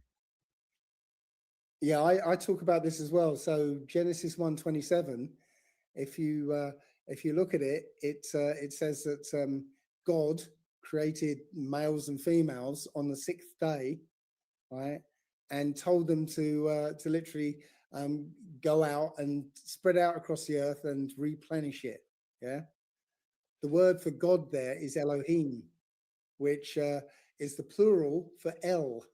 And when How do you create somebody that quick and tell them to go and repopulate? Hmm? How do you just create someone and say, hey, go and spread your seeds? How do you do that so quick? How fast does it take to create a human? Hmm? I'm not even a human, an adult, right? An adult, because I'm pretty sure he wasn't speaking to babies or children, right? He just created adults. What happened to the child stage? What happened to the child stage? Forget that part. Hmm? So these people just miss childhood, just straight into adulthood. Is that what we're dealing with right here? Hmm? Straight into adulthood. Man, oh man. Straight into adulthood. Oh, that's wild, right? And now I see what Michael Jackson went through, right? Straight into adulthood as a child, entertainer, right? Yeah, where are these people's childhoods? They went straight into adulthood. Replenish the earth. Replenish the earth. Hold on, I wanna learn how to ride a bike. I wanna, do some coloring first, please. Mm.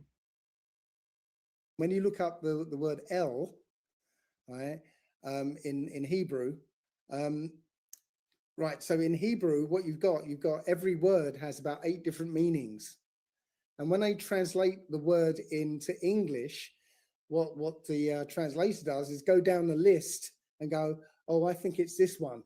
I think that's what it means. Yeah. So they Yeah. take one meaning and then they put it in. I would find that strange though. How can these people have children if they've never been children themselves? Like, how does that work? How can they spread their seeds, right? But how Paleo Hebrew works is you take all of the meanings together and see what that feels like to you, right?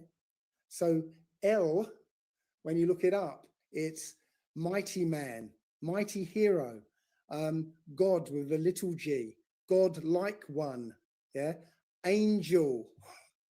Okay, so there's a few more, but when you put them all together, it means mighty angel worshipped as a god, right? So the proof that I think of that is the names of the angels: Mike L, Uri L, Ragu L, yeah. You know, do you Yeah. remember Captain Scarlet? Yeah. You know, So Rhapsody Angel, Symphony Angel, because they always had angel at the end. Yeah. so So everyone always thinks the English language is utilitarian. I believe it's here for spell casting. yes, It's here to easily create a narrative because every word has double meanings. So like even you're saying good morning to somebody, you're telling them to like have a sad day morning. You know. yeah, Um, literally, it's backwards. English is backwards. Right, Paleo Hebrew reads from right to left. English reads from left to right. yeah. So it's backwards.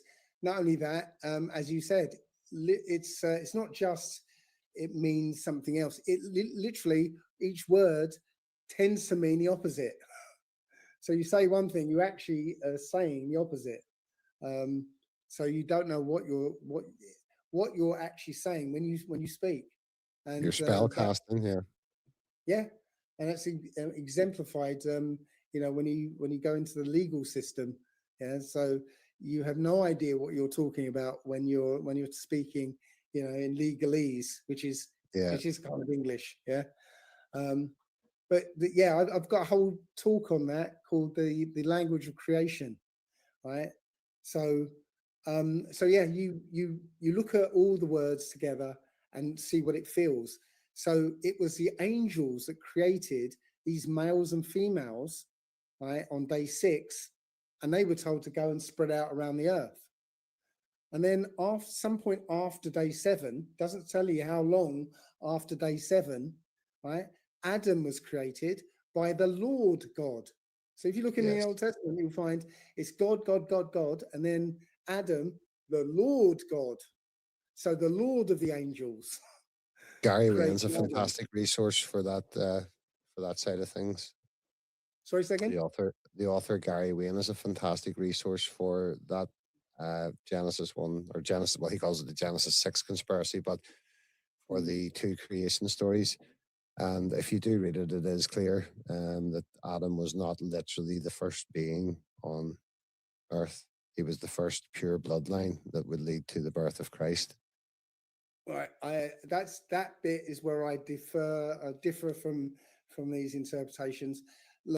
Yeah, because I'm pretty sure the Igboos, is it the Igbos? They speak of their time before Adam also. So a lot of people claim they came before Adam, which is pretty interesting, people claiming they came before Adam, right? Because the narrative, right? Adam is the father of man, but there's people claiming they came before Adam, who claim to be the father of man. So yeah, it's there for a toss up, man. It's pretty interesting. But someone's lying, I know that much. Right? Someone's lying.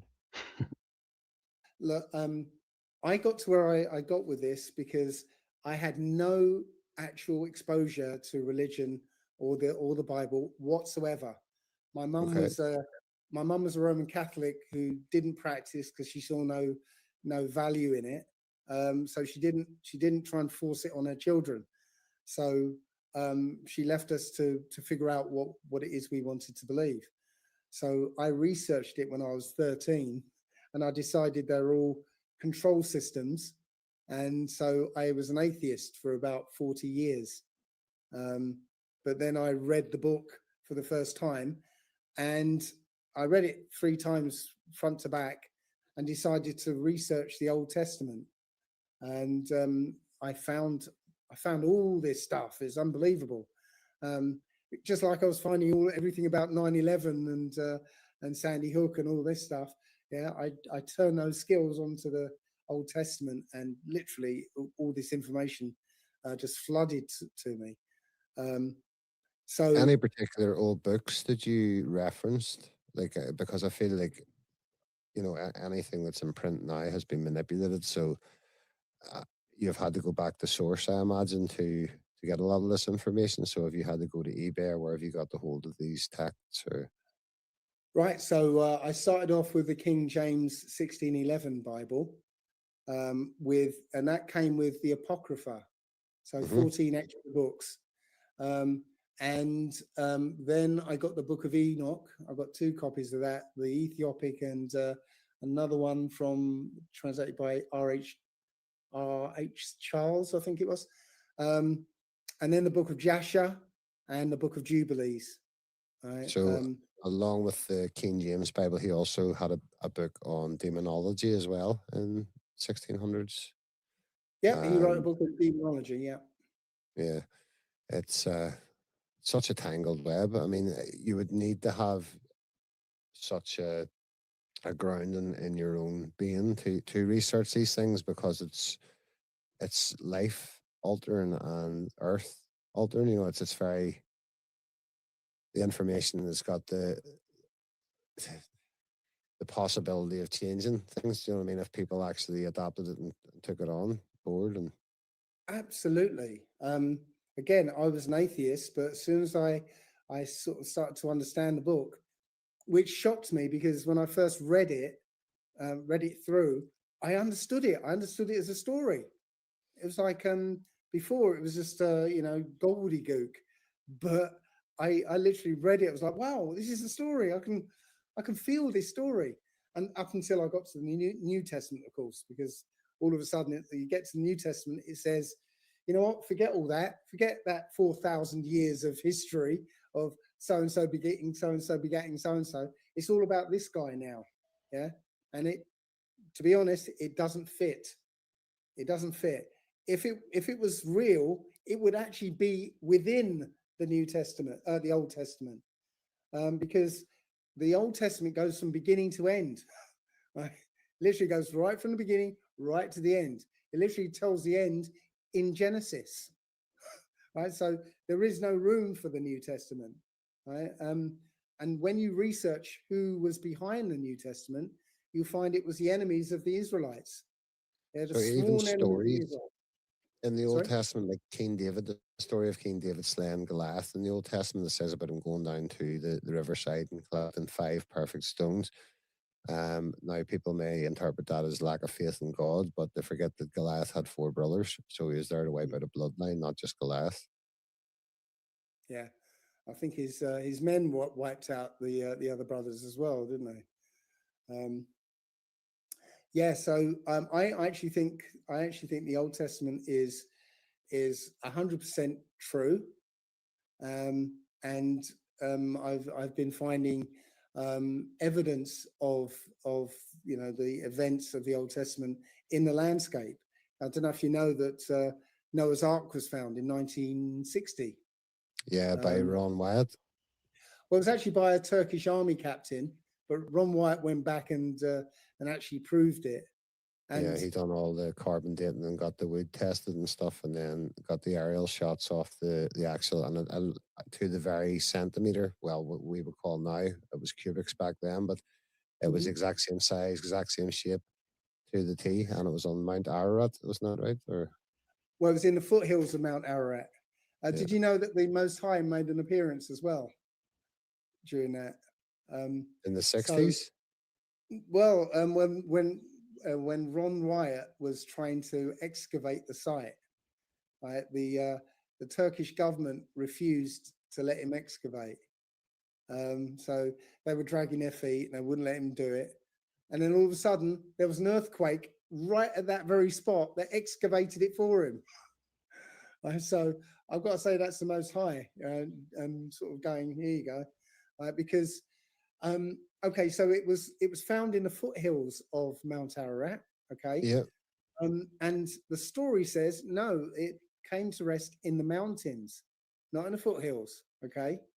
So Ron Wyatt actually ended up going up into the mountain, right?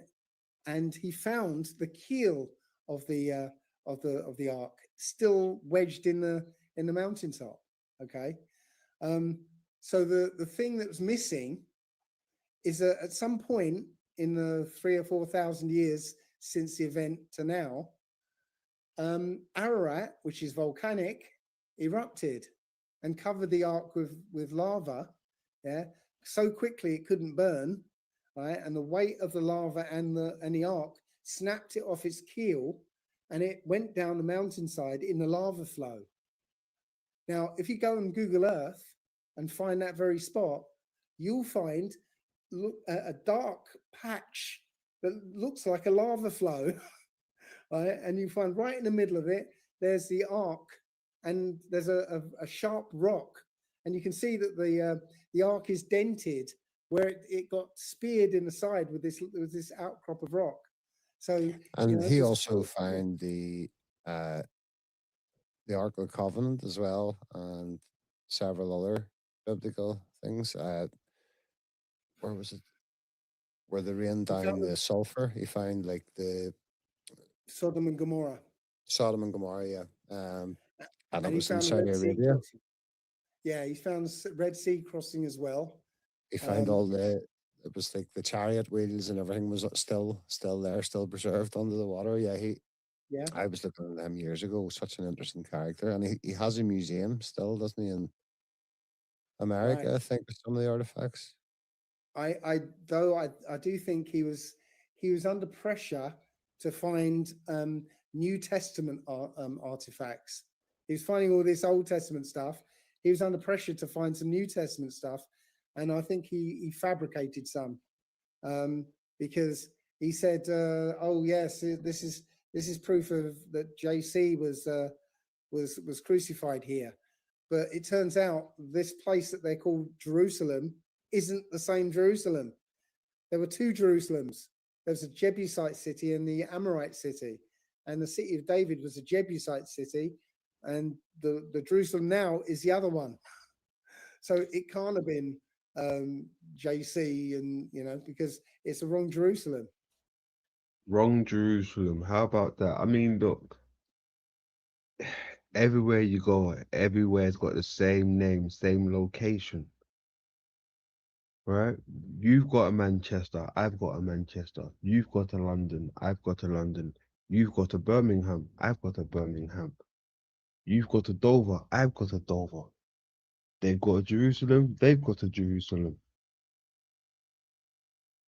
Everywhere's labeled the same thing, right? A copy of another place, like names is what I'm trying to say. Nothing's original, it seems. Jerusalem. How does your brain sleep at night, Dave? Well, actually, lately I've been sleeping very much at all. I was going to say because the information that is retained within that skull is beyond belief. Like, and it's you're just able to categorize it like the Dewey Decimal System, just like activating the library. I'll tell you what, at school, I couldn't retain anything. Yeah, because, all I can remember is 1066, That but Hastings, yeah. but I think it's because at some level I knew it was all bullshit. So it's like the mind was going, oh, you don't have to remember this, don't remember. But since 9/11, and I've been trying to sort this stuff out, and I think writing the book really helped. Even though I Yeah. didn't publish it, I wrote it for me to be able to sort it in my mind. I can retain all this stuff because I think it's the truth. Yeah, and what I was saying earlier on in the conversation about everything is actually connected. So, your previous work on the legal system, the lawful and the legal, the flat Earth, all these things are connected. Like inextricably so, because you take away our divine being that we were created by letting us think that we're on a wee dot Is Dave a flat earther? He is a flat earther, right? Yeah, I'm pretty sure. spinning and in an infinite universe, whereas we're actually in an enclosed, you know, firmament, and we have been created, and we have been created in the image of the most high. And when people realize that, they would maybe start taking life a wee bit more serious and a wee bit less on the materialistic side of things, and more so on how they treat others, what they're doing in their own.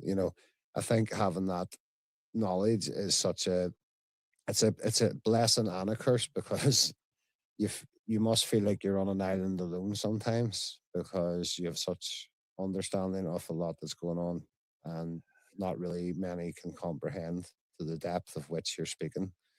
But then, you know, it's a very lonely place, I'm sure. It was, until I started to understand. Um, I call it the fourth dimension now.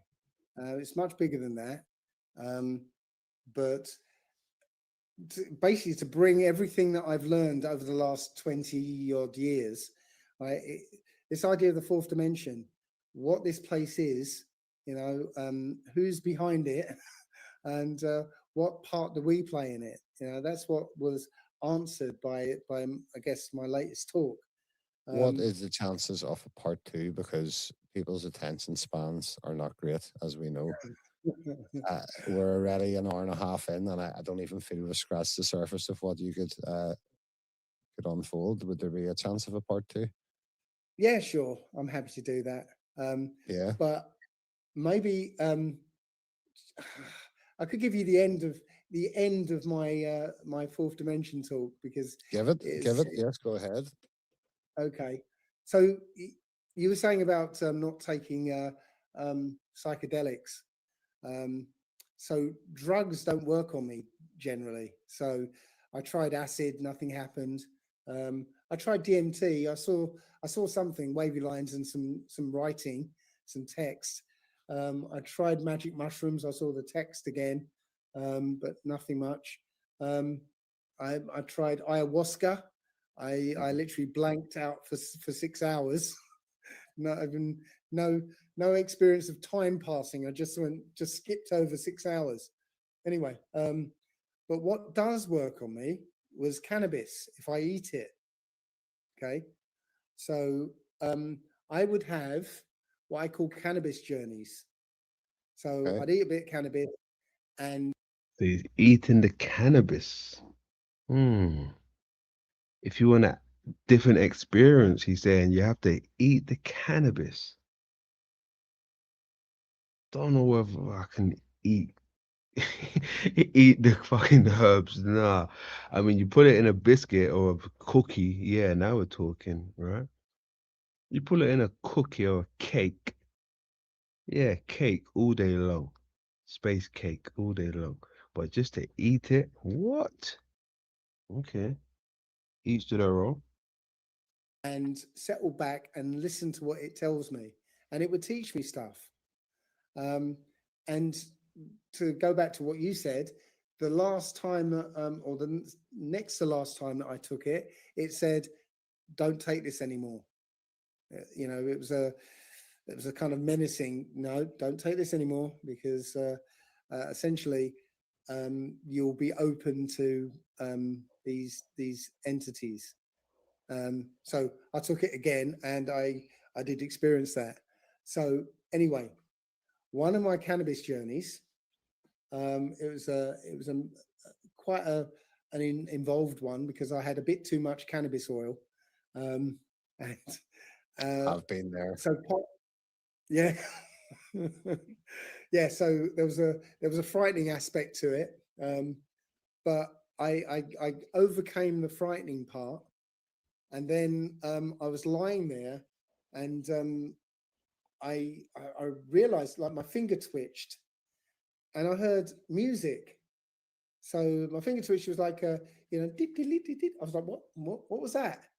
And the cannabis said, your body communicates with itself through sound and movement. So I kind of lay back to listen to my body, and I was twitching various parts of me just to see what it sounded like.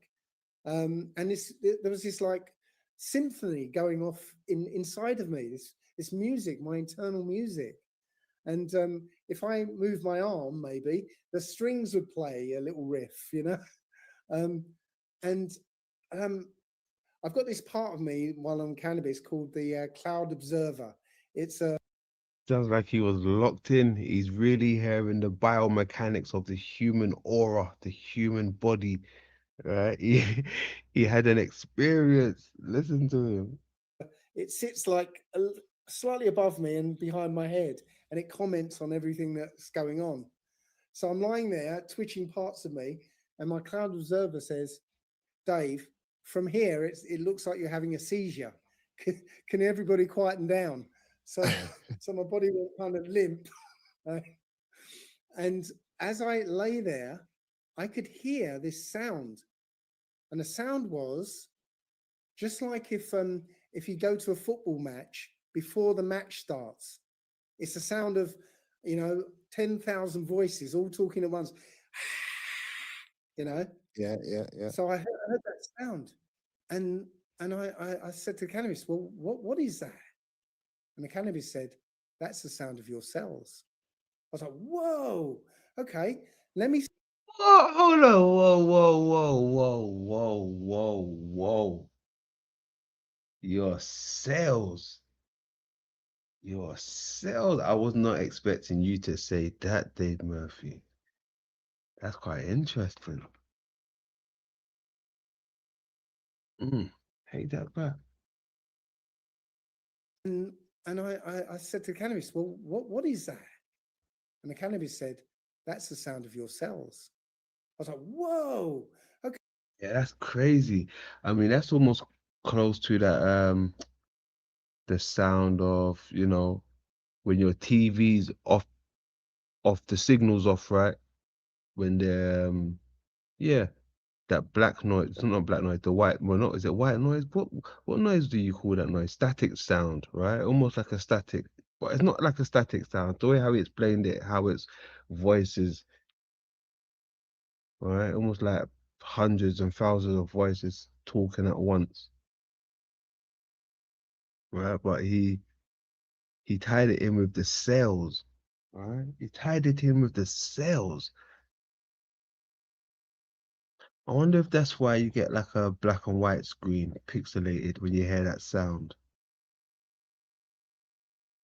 I wonder if that's like you're mimicking the cell sound. I don't know.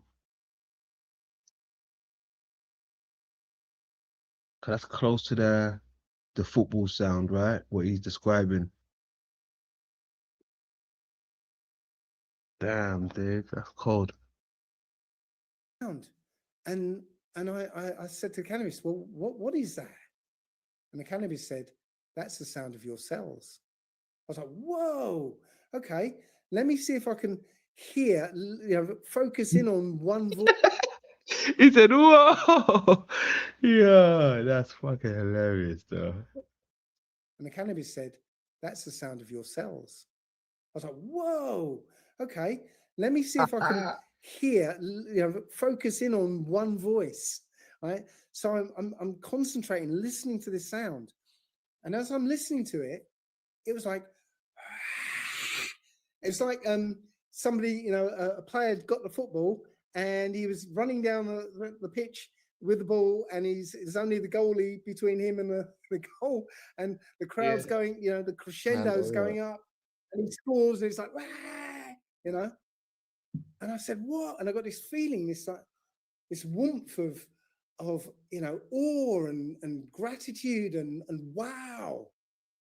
So I said, "Wow, what was that?" And the cannabis said, "Your cells know you're listening." Damn. Yo, oh my lord. Wowzers. Yo, Dave.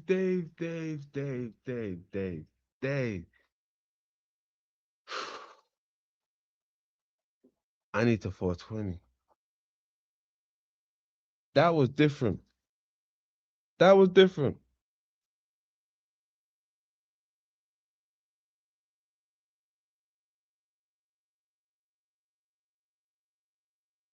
Damn. He said your cells know you're listening. Oh man. That's a good trip. I need that type of trip. I need that type of trip. Your cells know you're listening. What? I need that. I need that right now. You know I'm heavy on the cells and shit like that. The hex and all that shit. Yeah, I need that right now. Mm-mm. That was different. So I said, "Wow, what was that?" And the cannabis said, "Your cells know you're listening." Damn.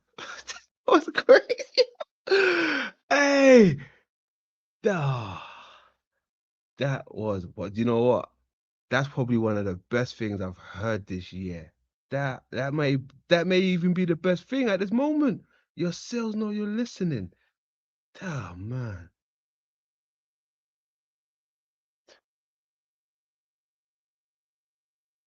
I don't know whether he's tripping or he's really trying to tell me something. Cause that was crazy wild. I like that shit. That was different. And I realized that I am the most high to my cells. My cells are conscious living beings that think they're Dave. They're Mm-hmm. not aware of Dave. They're not aware of me. They're aware of being themselves as separate beings in, as part of this collective, but they're not aware of me, or they're dimly aware of me. But Yeah, now they suddenly realize that the Most High is listening to us. that is So insane. we're the same. We are cells in a larger body that we can't comprehend directly, but that thing is us. And we're a small. You know what's crazy? Because remember what I said, right? I've once upon a time I thought I knew a few things, but Dave said something to me and it stuck with me. It made me look at things in a different light. I remember it was about the sun. That's when I realized, oh, there's more to this. More to this, thanks to Dave, right? Among many others, but Dave originally said something and it just made me think, wow, how did I not see this? And then what he just said a second ago about the cell, I'm like, woof, that is wild, Dave. Thank you. I needed to hear that. Part Reflection of it, of that yeah. thing. And imagine, but that thing is us, Yeah. and we're a small Part reflection of it, of that yeah. thing. Yeah. And imagine, There you go. Small reflection of that. Yeah. Micro to macro. I be trying to tell him, Dave. I be trying to tell him. Mm-hmm. Definitely. I would got. imagine how it would feel if all of a sudden we knew that the Most High was listening to us right now, right, and listening to our prayers. That feeling that you get, I got that feeling when all my selves are listening to me, Yeah. or I'm listening to myself. Yeah. Like, Yeah. Someone has to be listening, right? Someone or something has to be listening, right? Micro to macro. Same way how I've seen people, go up to plants and say, oh, these plants are alive. They can hear us. They can hear us.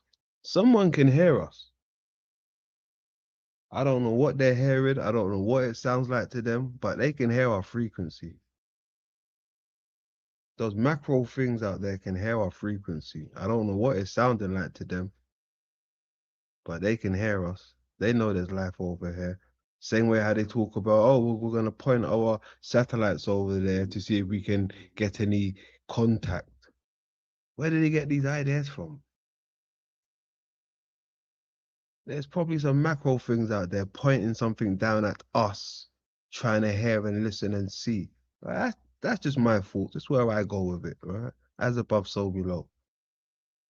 Same thing what we get in the laboratories, right? What do we do? What do we do? We look under the microscope, right? And what do we do now on the macro level? We look up into the heavens. As above, so below. What we listening for? What we looking for? Right? that Um, sounds entirely insane, but I actually get exactly what you're saying. It makes perfect sense. It Thank you. makes perfect yes. sense. You're the most high to those living beings, and then we are the cells within this nucleus, which is the Ah, nucleus. I heard you say it. Is there something you want to tell me? I heard you say nucleus.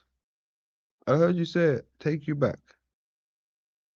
cells within this nucleus, which is the plane of existence, and Yes, the plane of existence. Who are you? What would you mean, let's say?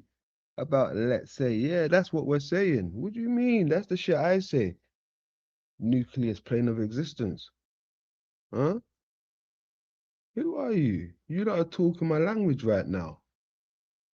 You're talking about the cells, the nucleus, the plane of existence. Who scheduled this live? Let me find out. Who scheduled this live? Okay. Hmm. That's my shit. the Most High as our host. Right. Well, think about it. You got The most high as our host. Cellular, micro to macro. Hmm? two cells in your body. Yeah, they interact. Their interactions, right, accomplish functions in our body. Yeah, so they interact in certain ways, and something gets done in the body. Yeah, this conversation between the two of us Yeah. is doing exactly the same. Yeah. Maybe our conversation is making a heart work, or you know, Or a mind, right? Making the mind work again, inspiring people, right? Come on, talk about it. causing new synapses to be created, or Hmm. whatever. Yeah, just this connection that we're having is performing a function in Yeah. the body, the larger body. Yeah. So you've heard Um, the term as above, so below. I'm more a believer of as within, so without. You know, Same thing. that Same that thing. you are kind of the arbitrator of your own reality. Dave, And how tell him, Dave, same thing. And he's still going. He should have said, yeah, thank you, Dave. Yeah, you're right. Yeah, same thing. It's us, it's them. Micro, macro. you view yourself will be how you are perceived, and how you uh if you've joy in your heart, you will have a joyous existence type thing. It's very much about perspective, and it's very much about understanding the inner self before outwardly projecting. Yes. Well, um, yeah. As above, so below. So within, so as within, so without. It's all the same thing, because Mm. this universe is a holographic fractal. So the same things, the same. That part there, the holographic part. I'm not well versed on that part of side of things, the holographic side. I don't know whether it's the same thing as a reflection, but it could be saying the same thing. Who knows, right? But the holographic side of things, I don't know. I'm not there yet. But the fractal, yeah, it registers. It concur with that, right? But the f- the holographic part, I don't know whether he's more of saying the reflection. I suppose on both. Is it? I don't know. What do you guys think? The fractal is similar at every level.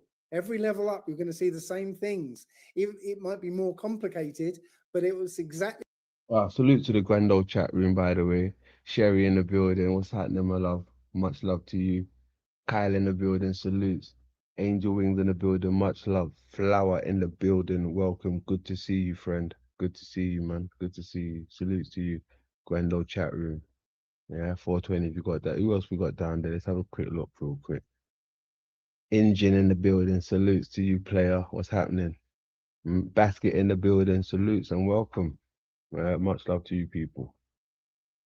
The same thing, just a little more complicated above, and so below as well. And also, it's holographic. So that whole thing is in every piece of the hologram. So you, as a piece of the hologram, have the whole universe inside you. Yeah. Yeah. Um, it turns out, and I won't remember the actual number, but there's something like, you know, 7 × 10⁻27 number of atoms in your body. And there are almost, I'm guessing it's exactly the same number of stars in the observable universe. So Yeah. you are the universe, right?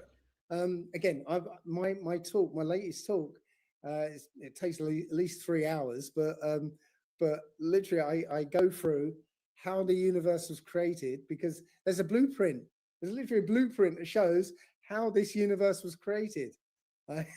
um, and you can follow it, and you can then figure out not only what the whole point of this is, you can figure out where the Most High comes from, and and what the whole purpose of existence is.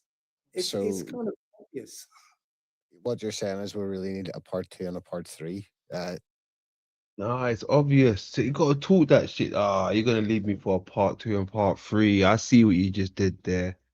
You gotta talk that shit because you just was kind of touching on the borderlines of cellular Earth, right? But then you lot talk a lot of flat Earth stuff. But the stuff you was touching on today was, more of the occultic stuff, which is tied into more hollow Earth, cellular Earth, right? Which is, I ain't got a problem with that, but I'm just, making sure there's a difference there. Which I think there's a difference there anyway. It's pretty cool. But yeah, oh man, they're gonna leave us hanging for a part two and part three now. I can see it. Because that's there's no way you're going to be able to get that across in an hour and a half on part two, because my mind has exploded in several different directions just with this conversation, and I imagine anybody that's watching it is going to have a lot to take in. um I am intrigued and fully on board with what you're saying, and would love to hear the blueprint, and would love to hear that part of it. So we'll definitely have to do a part two and a part three, because this is information that needs to be out there and not Okay. just in allegedly Dave's head, you know? Yeah, happy to do it, because this particular topic, this latest talk of mine, it's I get this amazing feeling just giving this talk, because it is so empowering, and it's like, if you change this view of how this world operates, it changes you. Um, Last time I gave this talk, That's a fact. That's a big fact. Yes. Yes. Can I get a witness? Yeah, that's a fact. You look at it different, it will change you. That's a fact. Mm. I had this idea, this amazing idea for a product, right? Which So an idea came to me just by listening to myself talk about this, yeah, because just changing their perspective of how this world works. Yeah, we've been sold a lie, a complete and utter lie about how this world works and what this world is about, right? And what that does, it limits us into seeing the world that way. Yeah. All you have to do is change that perspective, and now everything is possible. And Absolutely everything. would you say Dave now, or allegedly Dave, shall we say now, I would imagine that a 10-year-old version of yourself you would run rings around now, because you've acquired so much more knowledge since then. Absolutely, and everybody has. That's the point. Yeah, Have we got time to give you one more little nugget of Yeah. on course. that point? Right. Yeah, go for it. Okay, so um, I help people. This is what I've been doing for the last 13 years. I help people for free, and one of the things I help people with is depression. Um, so what I do for people is I get them to figure out. It takes a while to explain, but I'm not going to go through that. But I get them to figure out what their trauma was, because most depression has roots in a trauma that they suffered when they were a child. Okay, so I Yeah. get them to figure out what that trauma is, right, and what age they were when they had that trauma. Right, let's say it was 8 years old. Okay, so I get them to imagine that the 8-year-old version of them was standing in front of them. Right now, that 8-year-old didn't really understand the trauma that they suffered. They know they got hurt, but they didn't understand what was going on because they had an 8-year-old's mentality. Yeah. But as an adult, you'd know exactly what to say to that 8-year-old, right? So I get the person to imagine themselves as an 8-year-old and teach that 8-year-old that that trauma, right, wasn't what they thought it was. And if they, and this is how I described it in my earlier talks, if they teach that child, which is a program that runs in their heads, if they teach that child, then it will heal the child in the past, which heals you in the present. Okay. Now, my understanding now, knowing about the fourth dimension, is that the fourth dimension is where the whole of time and space, right, is laid out in front of you as an object, one single object, where all space is concentrated and all time is concentrated.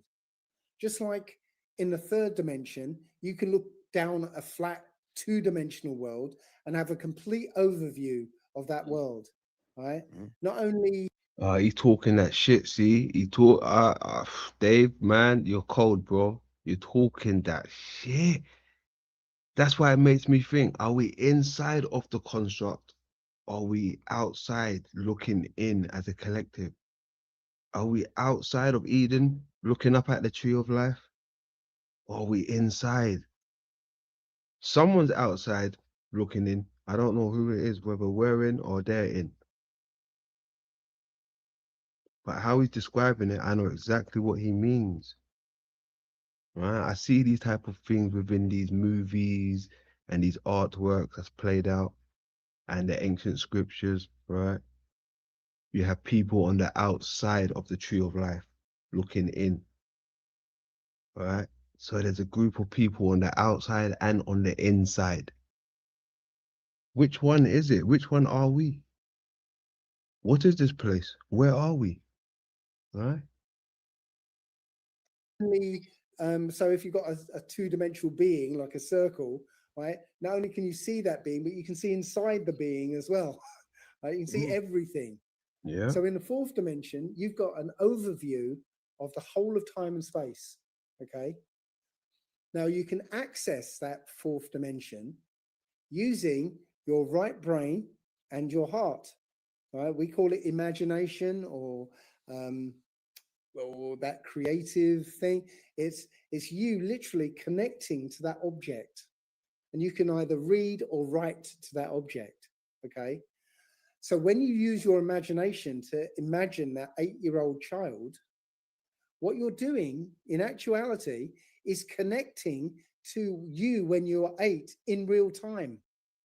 So now you're connected to yourself when you are 8, and you become the voice in that child's head. Right? When you're 8, going, that's okay, don't worry about it. It wasn't the way you think it is. Yeah. And so you change the past. You change that child in, when they were 8. Essentially time travel. Yes, it is. And we do it all the time. Yeah. Right. Yeah. Again, we're told, no, that's not what's happening. But no, that's exactly what's happening. When you manifest a car parking space, yeah, literally as soon as you ask for that space, My dad does that all the time. He is the right. king of manifesting car park spaces, and it's always the most like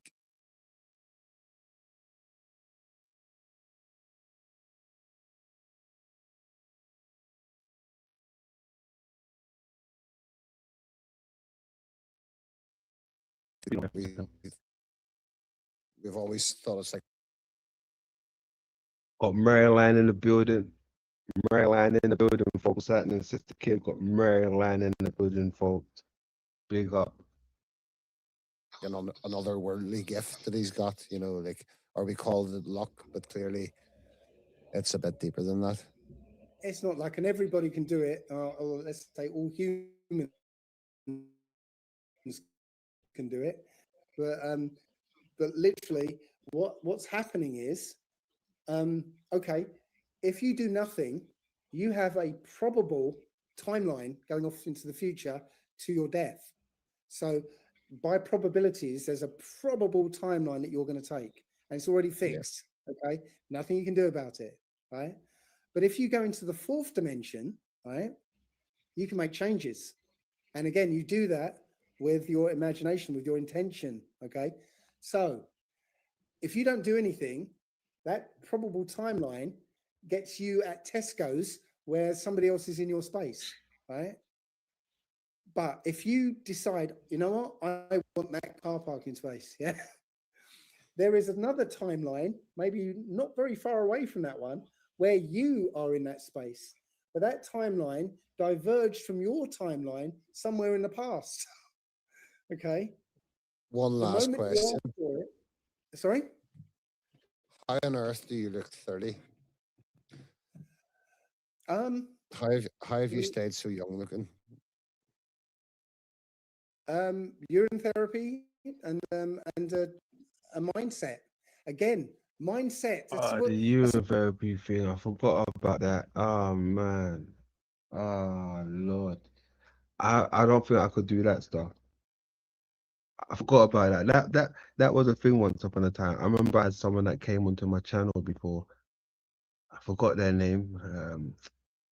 There was a dude going around talking about this urine therapy. I forgot his name.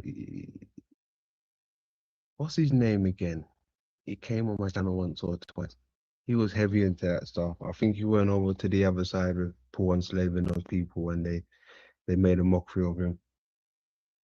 But yeah, that was a thing once upon a time. You know, I don't know if people stood into that, but I've never got into that. I've never been into that stuff. Urine therapy. Nah, it's not my cup of tea, to be honest. But apparently it's a thing. Yeah, apparently it's a thing. It keeps you young, apparently. Um, we have a guy called Brian O'Shea in the community somewhere. He's somewhere in the community. I don't know where he is now, but he does that. He practices urine therapy. Yeah, I don't know whether it's by choice or by by he's conditions can't afford water and these things.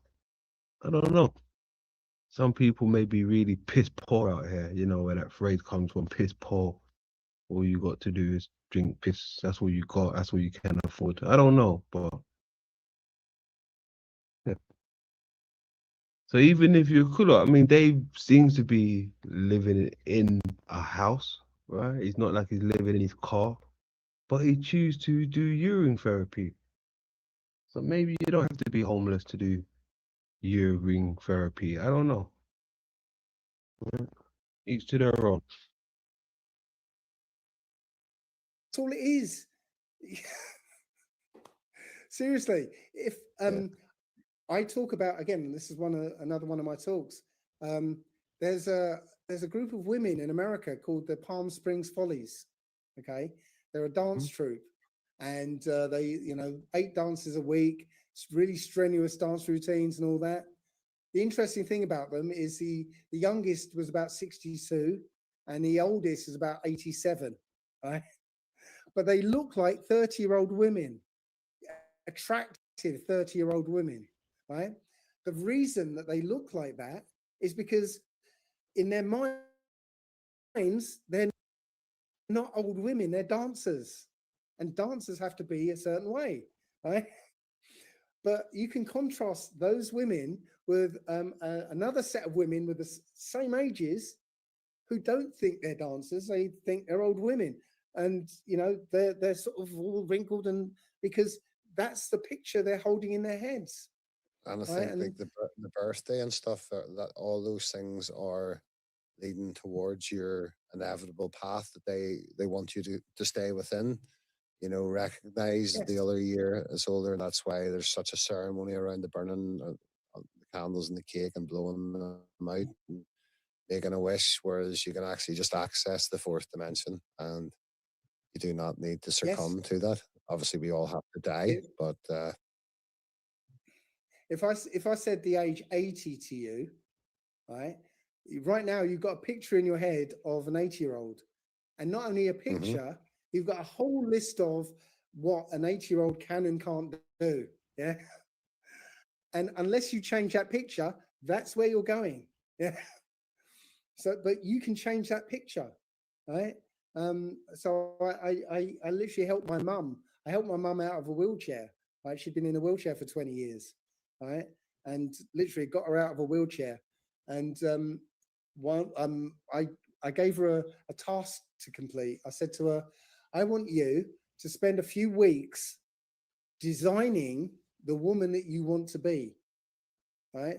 So literally, you have to determine exactly who this woman is, what she looks like, what she wears, how she walks, everything, and include a few things that she would do that you're not doing, right?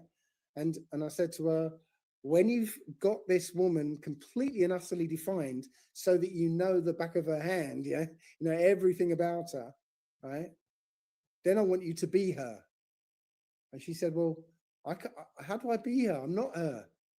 I said, okay, if you walk into a building right now, and you're faced with the lift and the stairs, what would the young fit version of you do?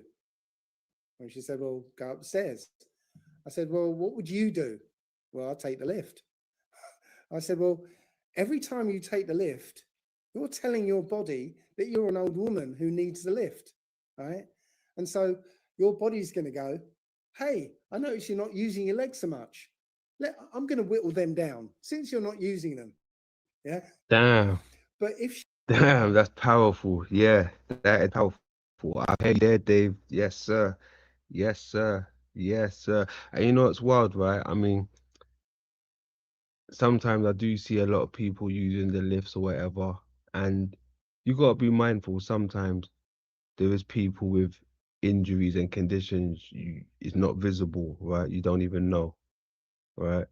But then you do get a lazy bunch of people, right? A lazy bunch of people, right? You get them there, a lazy bunch of people. They rather take the lift or the elevator, whatever the case, right? You see them waiting by the lift on their phone, and they're only going up what to the second floor or something, right? Second floor, and the lift's all the way up on the 20th floor, and they're waiting on their phone. And the lift's on the 20th floor, and they're waiting instead of just running up the stairs on the second floor. You're there within a few seconds. But yeah, what I'm trying to say is, folks, use it or you lose it, right? Use it or you lose it. Simple. But if she was to start taking the stairs, act like the picture that she's drawn of herself, if she started taking those stairs, it might take her an hour to get up 4 flights of stairs. But the next time she does it, it'll take half an hour. And the next time it'll take maybe 15 minutes. Next time, 5 minutes. Yeah. Eventually, her body's going to go, hey, I notice you're using your legs a bit more. I'm going to build them up since you're using them. Yeah. Right. And eventually. Yeah, since you're using it, build it up, right? Cover some angles, right? Since you're using that mind a bit more, right? Since you're using your eyes and your mind a bit more, we give you some more angles, right? Because you couldn't see this angle before. We give you some more angles since you're using it a bit more, London, right? See how it works? Yeah. Her body is going to start to conform with the picture she's holding in her head. And one day she's going to look around and go, oh, I'm that woman. And pretty much that's kind of what happened, right? That's it. Dave, I love the way you put it, man. I love the way you put it. Because now we use it more, we see more angles. You can't see the angle, you're in trouble, right? We cover the angles now. Use it or you lose it, folks. I've got a picture of my mum when she was in the wheelchair.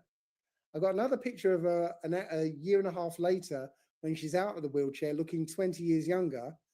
And then I got another picture taken maybe 3 or 4 years after she was out of the wheelchair, and she looks about 30 years younger. That's scary.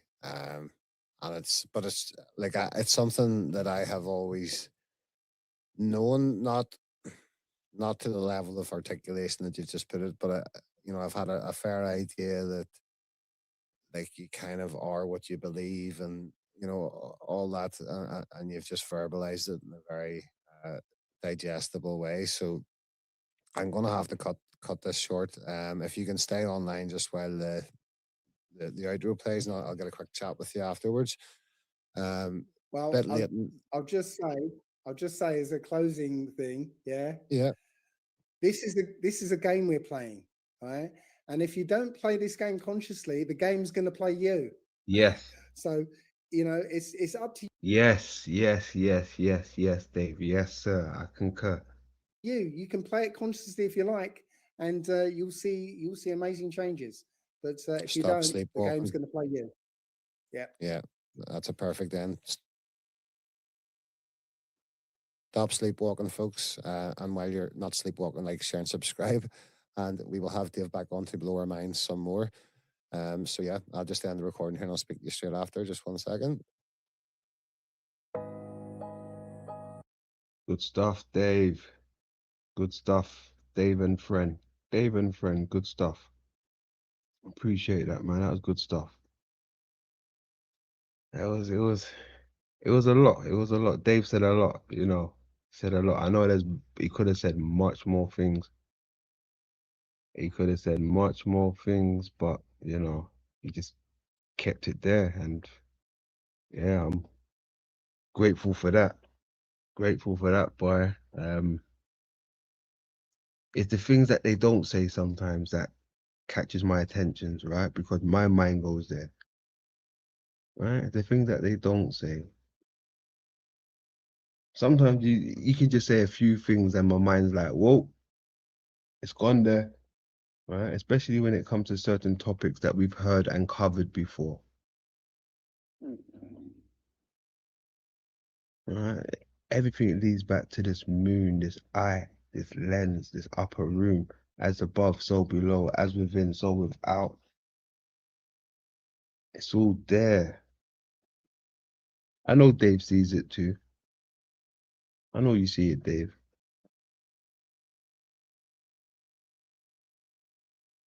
I know a lot of people see it. I know a lot of people see it, but they just don't know how to say it. They don't know how to say it. I don't know whether it's scared. You scared? Ain't no time to be scared.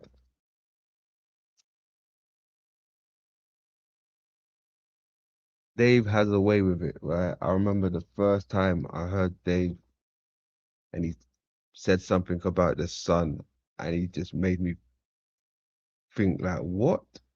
I ran out of the house, I looked up at the sky, I ran back inside, I ran back outside again. I was like, what? No way.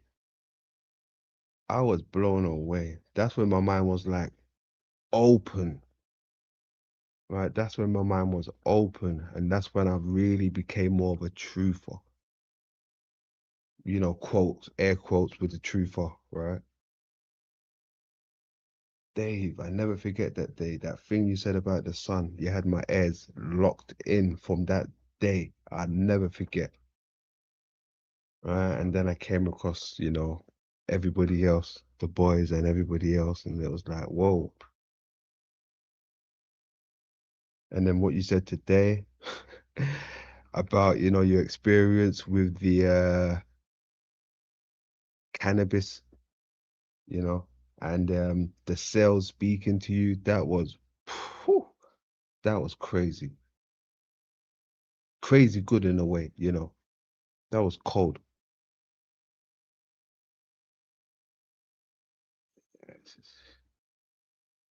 So it shows me I have to go back to the source once in a while, right? I have to go back to these people once in a while just to reference, just to make sure I'm still on the right path. Because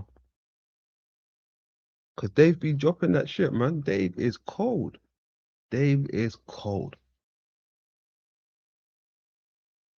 Dave is cold. I don't see him doing as much stuff as I know he can. I know he's got a lot of old stuff that's out there, but things change, information change, you come across new information. I would love to see him do more stuff, I suppose. Maybe he's got more stuff out there which I ain't come across, more new stuff, but I'll come across it in time.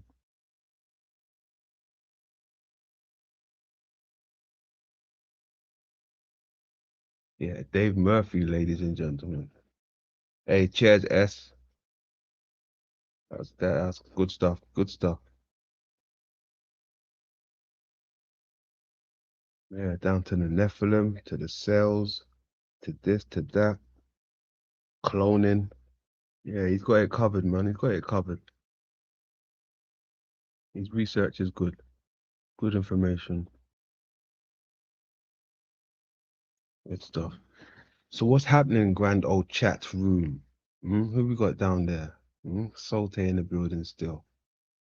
Mm? Angel Wings in the building. Salute. Sister Kim in the building. Salute. Brian Jones in the building. Much love. Sherry in the building.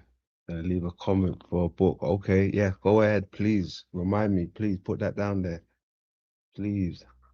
Leave comments. If you got things you want me to have a look at, information or other channels, ladies and gentlemen, go ahead in the chat room. Go crazy. Conversate with each other. Tell me things that you like that you want me to have a look into. If it's regarding what we're looking into over here, of course, we don't want to go too far, of course. Right? We don't want to go too far, of course. But if there's things you want me to have a look at and it's things that we cover over here, yeah, go ahead, chat room in the comment section. Right? Please. Your words are valuable. Your thoughts are valuable. All of that stuff. We love it, man.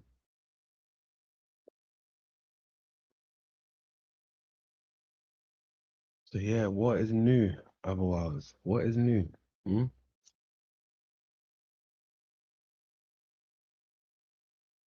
What is new? Nothing new. No one got any new information, new work. Yeah, I covered that. I covered that. Yeah, I covered that. I done a little joint called what was it again? I think it's Hell on Earth. Right? Because like I said, there's a few descriptions which is located in hell, which is located in Australia and Tasmania. Right? We covered that. Yeah. Four walls, Jerusalem, all of that stuff. The river Styx, all of this. Right? River Styx, all of this.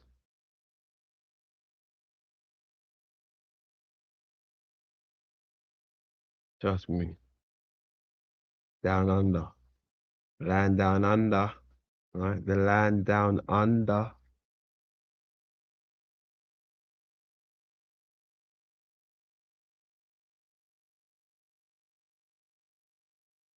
Yes, but you need to realize what Australia really is. What is it? Tell me. Hmm? Do you need that link? You need to come up and tell me.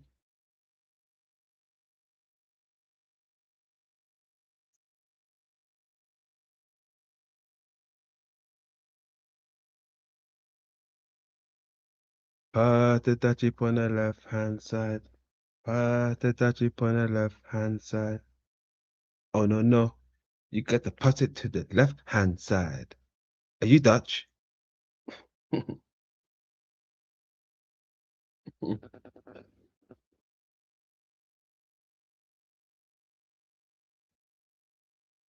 It is the end and the start. It is the beginning and the end. What?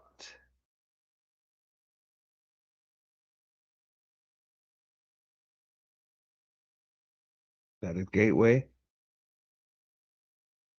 Is that the gateway? Are we talking the gateway?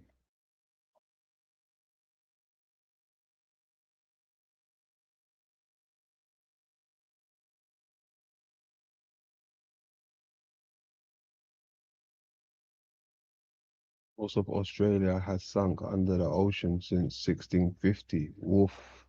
Yeah, apparently they found more of Australia, the hidden continent, apparently.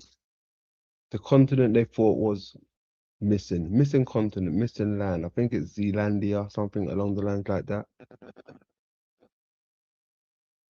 Yeah, Zoolandia, which is another extension to Australia, apparently.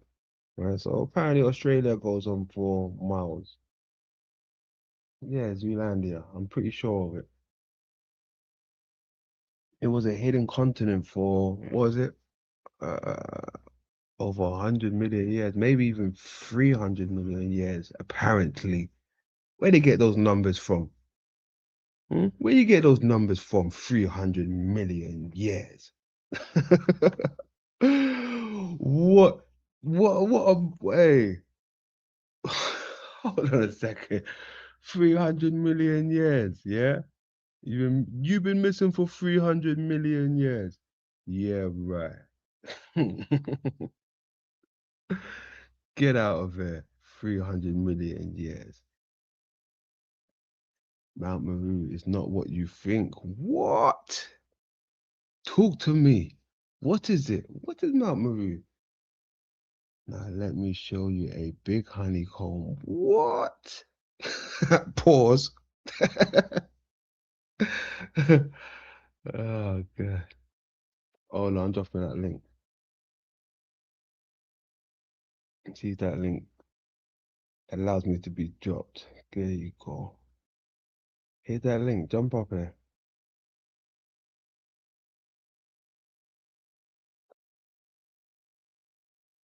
The tip on the left hand side. The tip on the left hand side.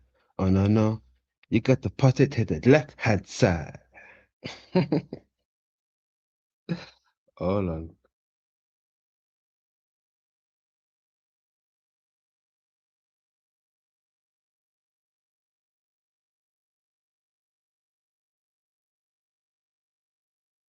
Auckland. That sounds like a island. Let's have a look. What's over there? It's over there. Ah, they got the skyscraper thing.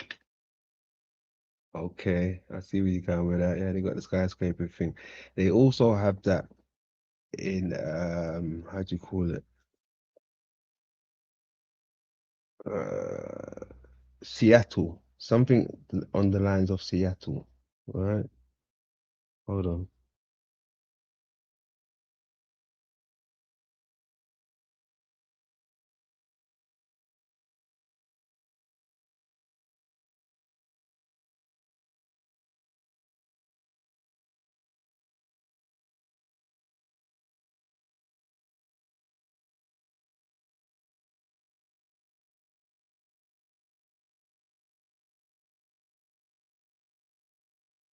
Yeah, see? Hold on. 'Cause to me, I think they're showing me right. Give me a second.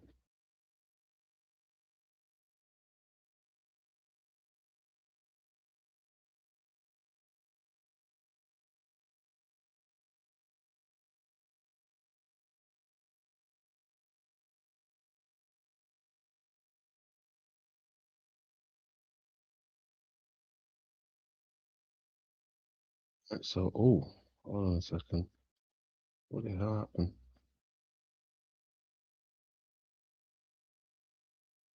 Let's go back. Come on. Okay, here we are. So here's the one you was referring to, right? The Sky Tower. Right. And then we have the Sky Needle, right? In Seattle. So you have the Seattle one, and then you have the Australia one, right? Almost like the UFO type, right? Like the lens type again, the tail attachment, right?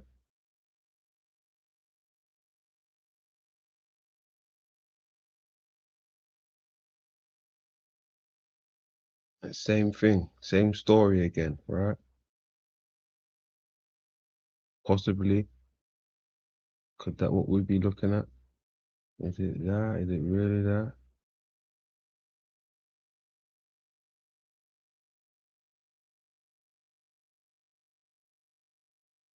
Yeah, these sky needles, right? These needles, these saucer shaped, disc shaped buildings that float, levitate high above, giving you a 360 panoramic view, right?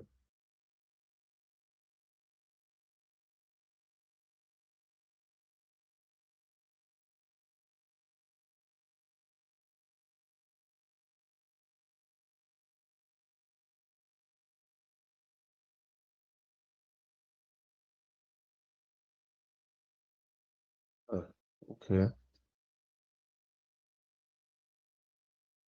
Yeah, so you got Sydney,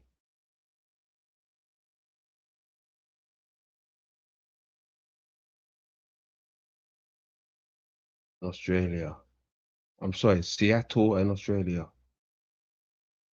I wonder if there's anywhere else with these type of buildings.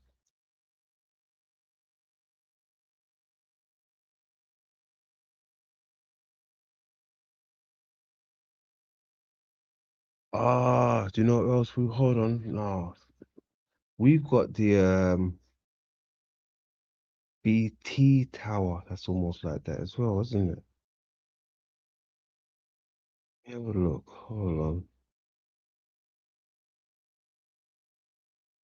Is it the BT Tower? I'm pretty sure it is. Yeah. Let's have a look.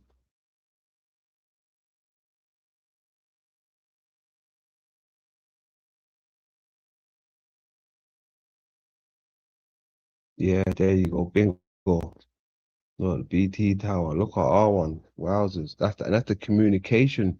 That's the communication tower. I wonder if these are like those frequency towers, really. Like antennas type of shit, right? This is our like our antenna. This is our communication tower.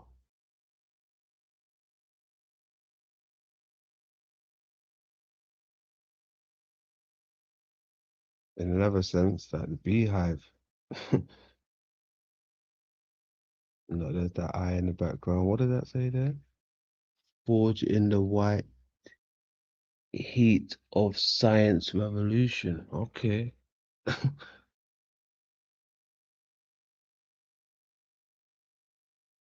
a closer look.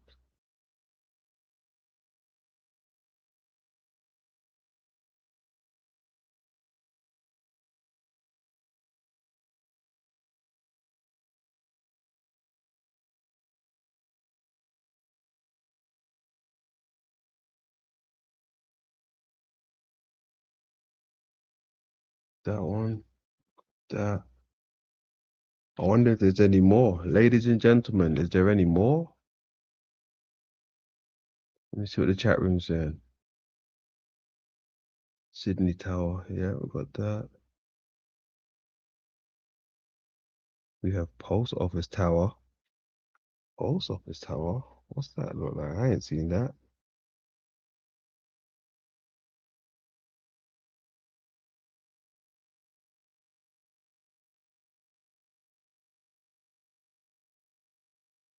Oh, is that the same one? Okay, yeah, that's that one. Yeah.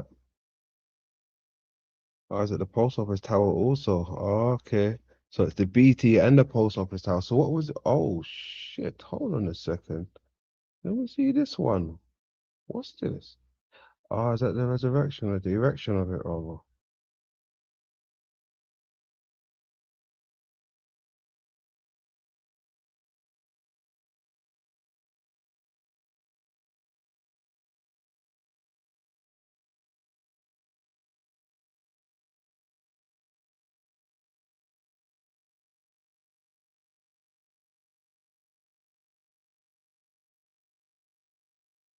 Look at that. Black and white. It always looks better in black and white, right? For some reason, things look more better in black and white.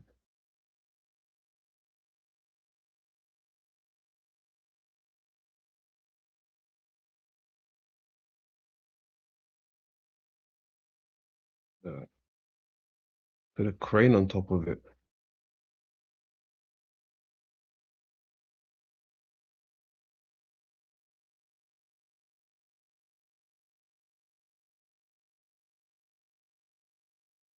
These towers, right?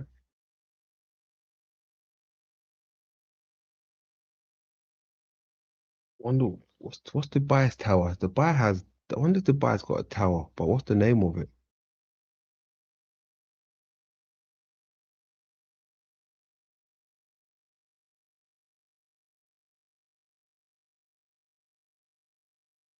Have a look. 1 second.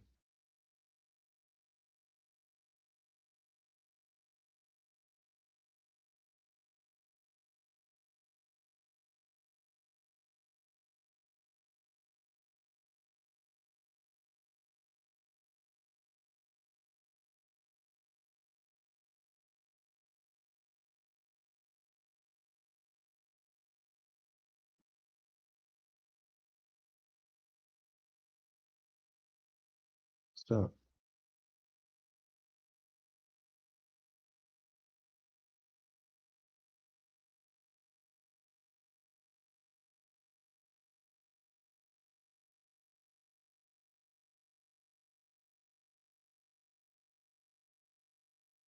Oh, what's this?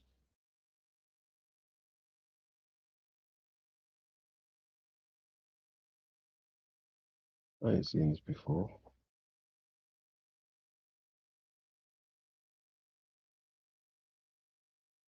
In Dubai. So,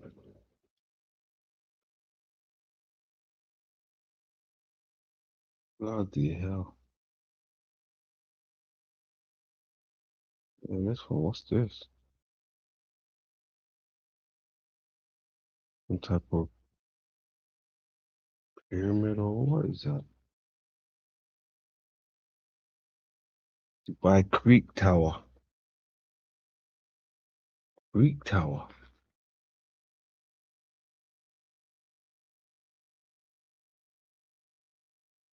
Look at that.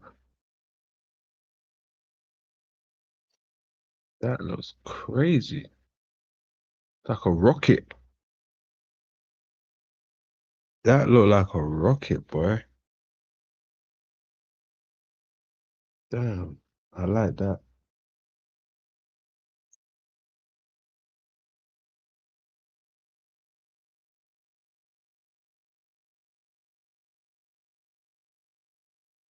Like the eye, right? The eye of Sauron. Is it Sauron? What his name is? Sauron? Sauron? Where else do we see that? The eye on top of the tower, right? The eye on top of the tower. Mhm. The eye on top of the tower. Ladies and gentlemen, boys and girls.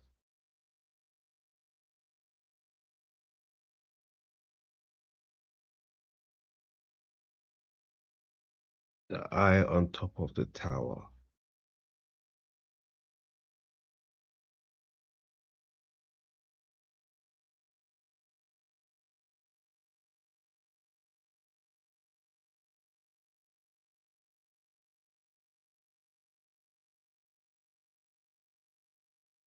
Yeah, I'll leave that there. We'll leave that there. So what's the motive? Where's the party? Where's the after party? Hmm?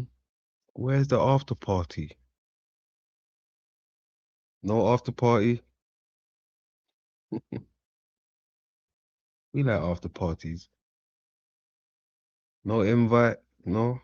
You're keeping it a secret. Ah, you don't want me there. You don't want no London at the after party. Okay, no problem. No problem. Come there and fuck up the vibe. Straight. Fuck it up. Hey, Grand Old Chat Room, it's been a pleasure. It's been a pleasure. All right. You already know the motto. You already know the motto. Look after yourself. Love over war. Lay low. I'm pretty sure we'll do this dance again. All right. Take care of yourself. Peace out.